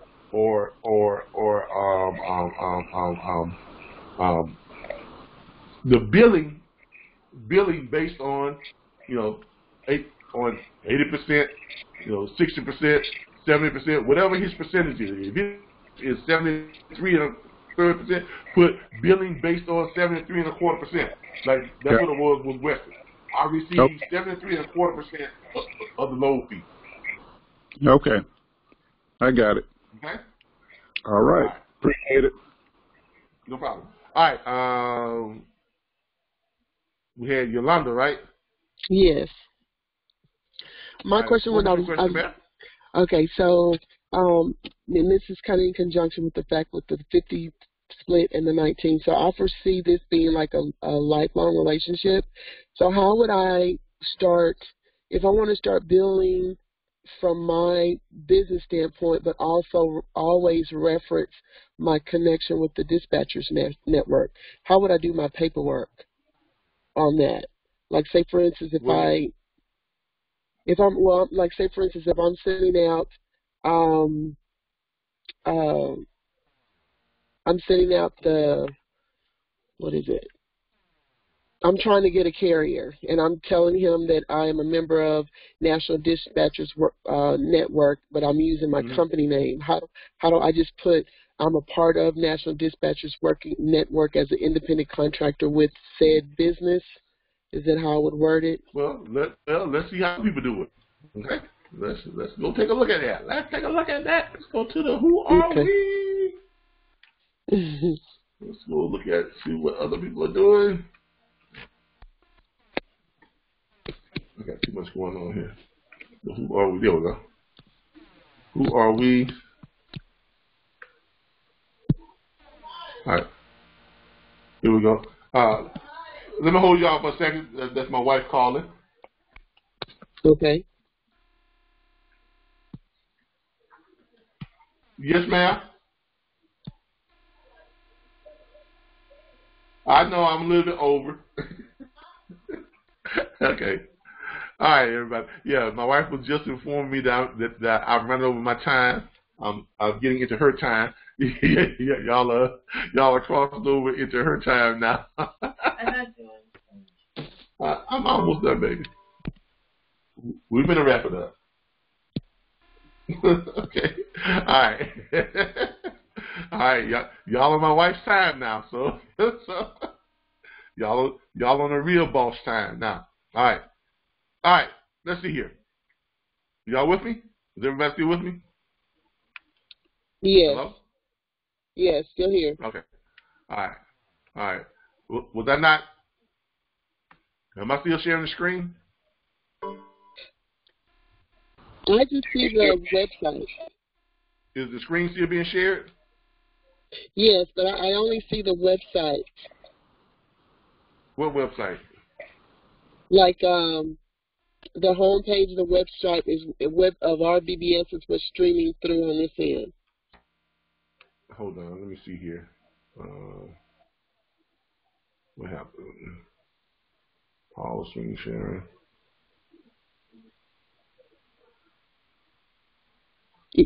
If you're accessing from the website, then that's what's showing. Okay, all right. So I'm at we're in our what's called a site, right? Yes. All right. Like all I can see the extensions. All right. So let's look at Mr. What's called a site? The guy who I did a link to his real quick. So this is how you would basically here you go, like JR Logistics, okay? All right. Look on his pull up and it says what? Mr. Evergreen, I have not forgotten about you. We're gonna cover your question and then we're gonna bring it to a close. All right. See how he has his JR Logistics LLC. Then he has down there National Dispatch Network. Now, you can either put it like that or you can put a member of the National Dispatch Network. And you can put a link to the National Dispatch Network just like you put a link to that right there. You understand what I'm saying? So on your business cards, you can put, whatever your company name is and proud member of the National Dispatch Network, in your tagline, 1,100 dispatch firms strong. Okay. Okay? So remember, we are just your network. We're a network. We are a network. Yeah. You are your own individual companies. So that's why we're creating the branding. That's why we're going to be redoing our directory page to include you all's website, so we can help you all brand yourself individually as well as within the network. You understand? Okay. All right. Great. All right, Mr. Evergreen, let's get your question, and then we gotta get to a close. I've been told by the boss that it's time to, I gotta spend the rest of my Saturday with her. So let's get this out. Mr. Evergreen, are you still there? I'm here, but that was I think that was Lewis who had a question. I think his name was Lewis. Oh, so did we get to his question? No. Lewis, did yes. we get to your question? No. Okay, so what's your question? Okay, well, I had a few, but I'll wait for another day. For those for me, that's computer illiterate. When we had that's why I've called you like 120 times. How do we go about getting questions answered? Just anything that may arise that I don't know how to field. The chat group. During the week, the chat group. You all are there. That chat group is there for you all to help each other out, because there are some people that chat all the time who know as much about this internet as I do. They really do. They do. So if you ask that question in that chat group, and I monitor that chat group all the time. I monitor it right here on my phone. Okay? And I'm sitting here watching sometimes as the chat stream of that chat stream just kind of goes up on my phone. See? Y'all see that? That's the chat stream. Okay? And a lot of times when that thing goes off and I look at it and somebody asks a question, somebody has answered the question. So I don't even bother about chiming in. Why? Because they've already covered it. Okay? And that's the way it's designed, chat group, to be your support during the week. Why? Because there's no way possible for me to consult with 1,200 plus students. I can't do it. Okay? I can't do it. This is why Charles Monday and I are merging our platforms. His platform is a more direct consulting type of platform, a one-on-one consulting-based platform. So he is developing his platform. He hasn't quite got it ready yet, but when he does get it completely ready, you all will be able to contact him and do direct consulting. You know, it's a for-fee basis, 30 minutes, 50 minutes, or whatever the case may be. But it's a for-fee basis. But when you really need to cover some stuff, you need to spend an hour with him, it would be worth it to spend, you know, $30 or $60 to have that one-on-one time with him, because he knows as much about this industry as I do. He really does. But our platform is geared towards giving you access to tools, resources, network, support, training, and ongoing, that type of thing.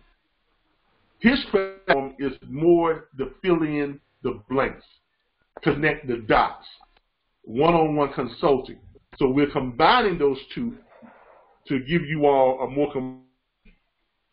picture and to cover the gambit. You understand?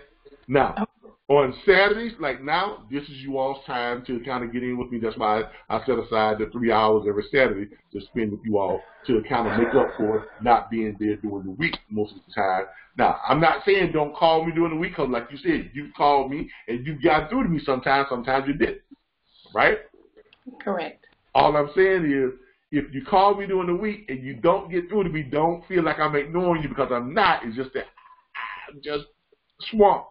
and the calls that take precedence that come in, why? Because they have to be satisfied.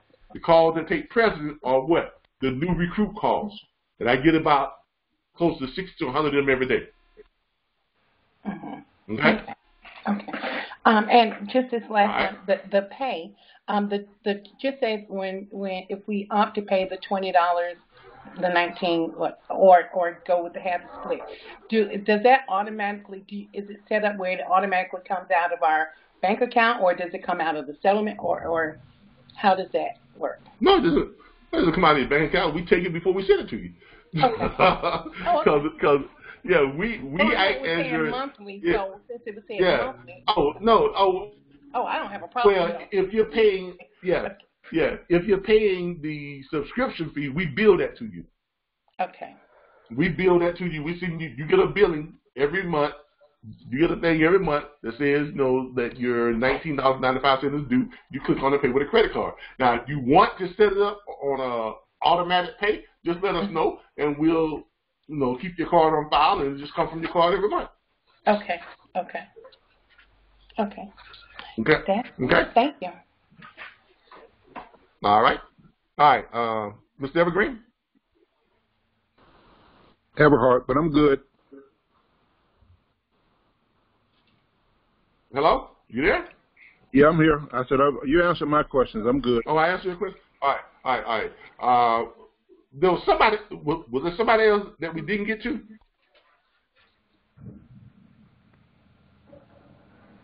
Okay. Because I've got to wrap, I really have to wrap this up. I know you need to go to spend time with the business. Will you be, just a reminder, we'll be sharing that carrier's profile? Yeah, we will be putting it in the back office site. It will be in the tools and resources area in the back office site. It's going to be, but I will have it up before Monday morning. Okay, and one final question. Can you give us an idea or what we need to speak directly to Mr. JR as far as what the cost of a website would be if we're interested? I don't know what his costs are. You have to contact him because he has a special, he said that he has a special price for members of the network. I mean, if you go to his website, it's probably going to say one thing, but he's probably got a considerable discount for people within the network. So just make contact with him. You can, okay, thank you, sir. Yeah, you can reach his information by going to the back office site, going to the website, go to the Who Are We page, scroll down until you find his extension, and just click on it, and it'll take you right over to the website. Okay? Thank you. No problem. Thank you all. All right. We've got to wrap this up. Let me end this by saying I appreciate each and every last one of you all. I thank you all for today's operational training. It was a great operational training. We got a lot of great information out. This is what it's all about. For those of you who have been with us for a while, and those of you who have just joined in, I love each and every last one of you all. I appreciate each and every last one of you all. We are always doing what we can to upgrade our platform to bring you more and to give you all more access and help you all make more money. So that's what it's all about. We want you all to be successful, because unless you all are successful, we are not successful. Plain and simple.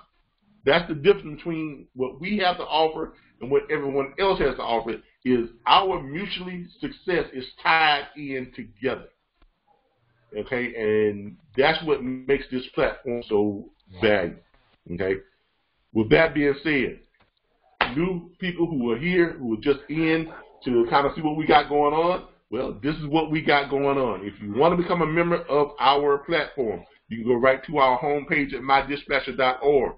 On the very front page there, you'll see some information about us and who we are. You see the little thing there with me with the video. Within that, you'll see right there where it says Get Started Today to enroll. Click here. You click on that, it'll take you right over to our enrollment area where you can enroll for $349.95. And then after that, you can elect the plan you want on, collect 100% of your commission, or you want to collect 50% of your commission. If you collect 100%, you'll be paying $19.95. If you're paying the 50%, you won't be paying any subscription whatsoever. Our platform is the only earn while you learn platform in the industry, and there is no end date to our platform. You can stay with our platform for as long as you like or as short as time as you like, because I can't tell you when you're ready. Only you are going to know when you are ready to move on and do this all by yourself. Again, I thank you all so very much, and join us here again next week. Same bat channel, same bat time. Y'all have a great day. Thank you again. Thanks, Calvin. Have a good weekend.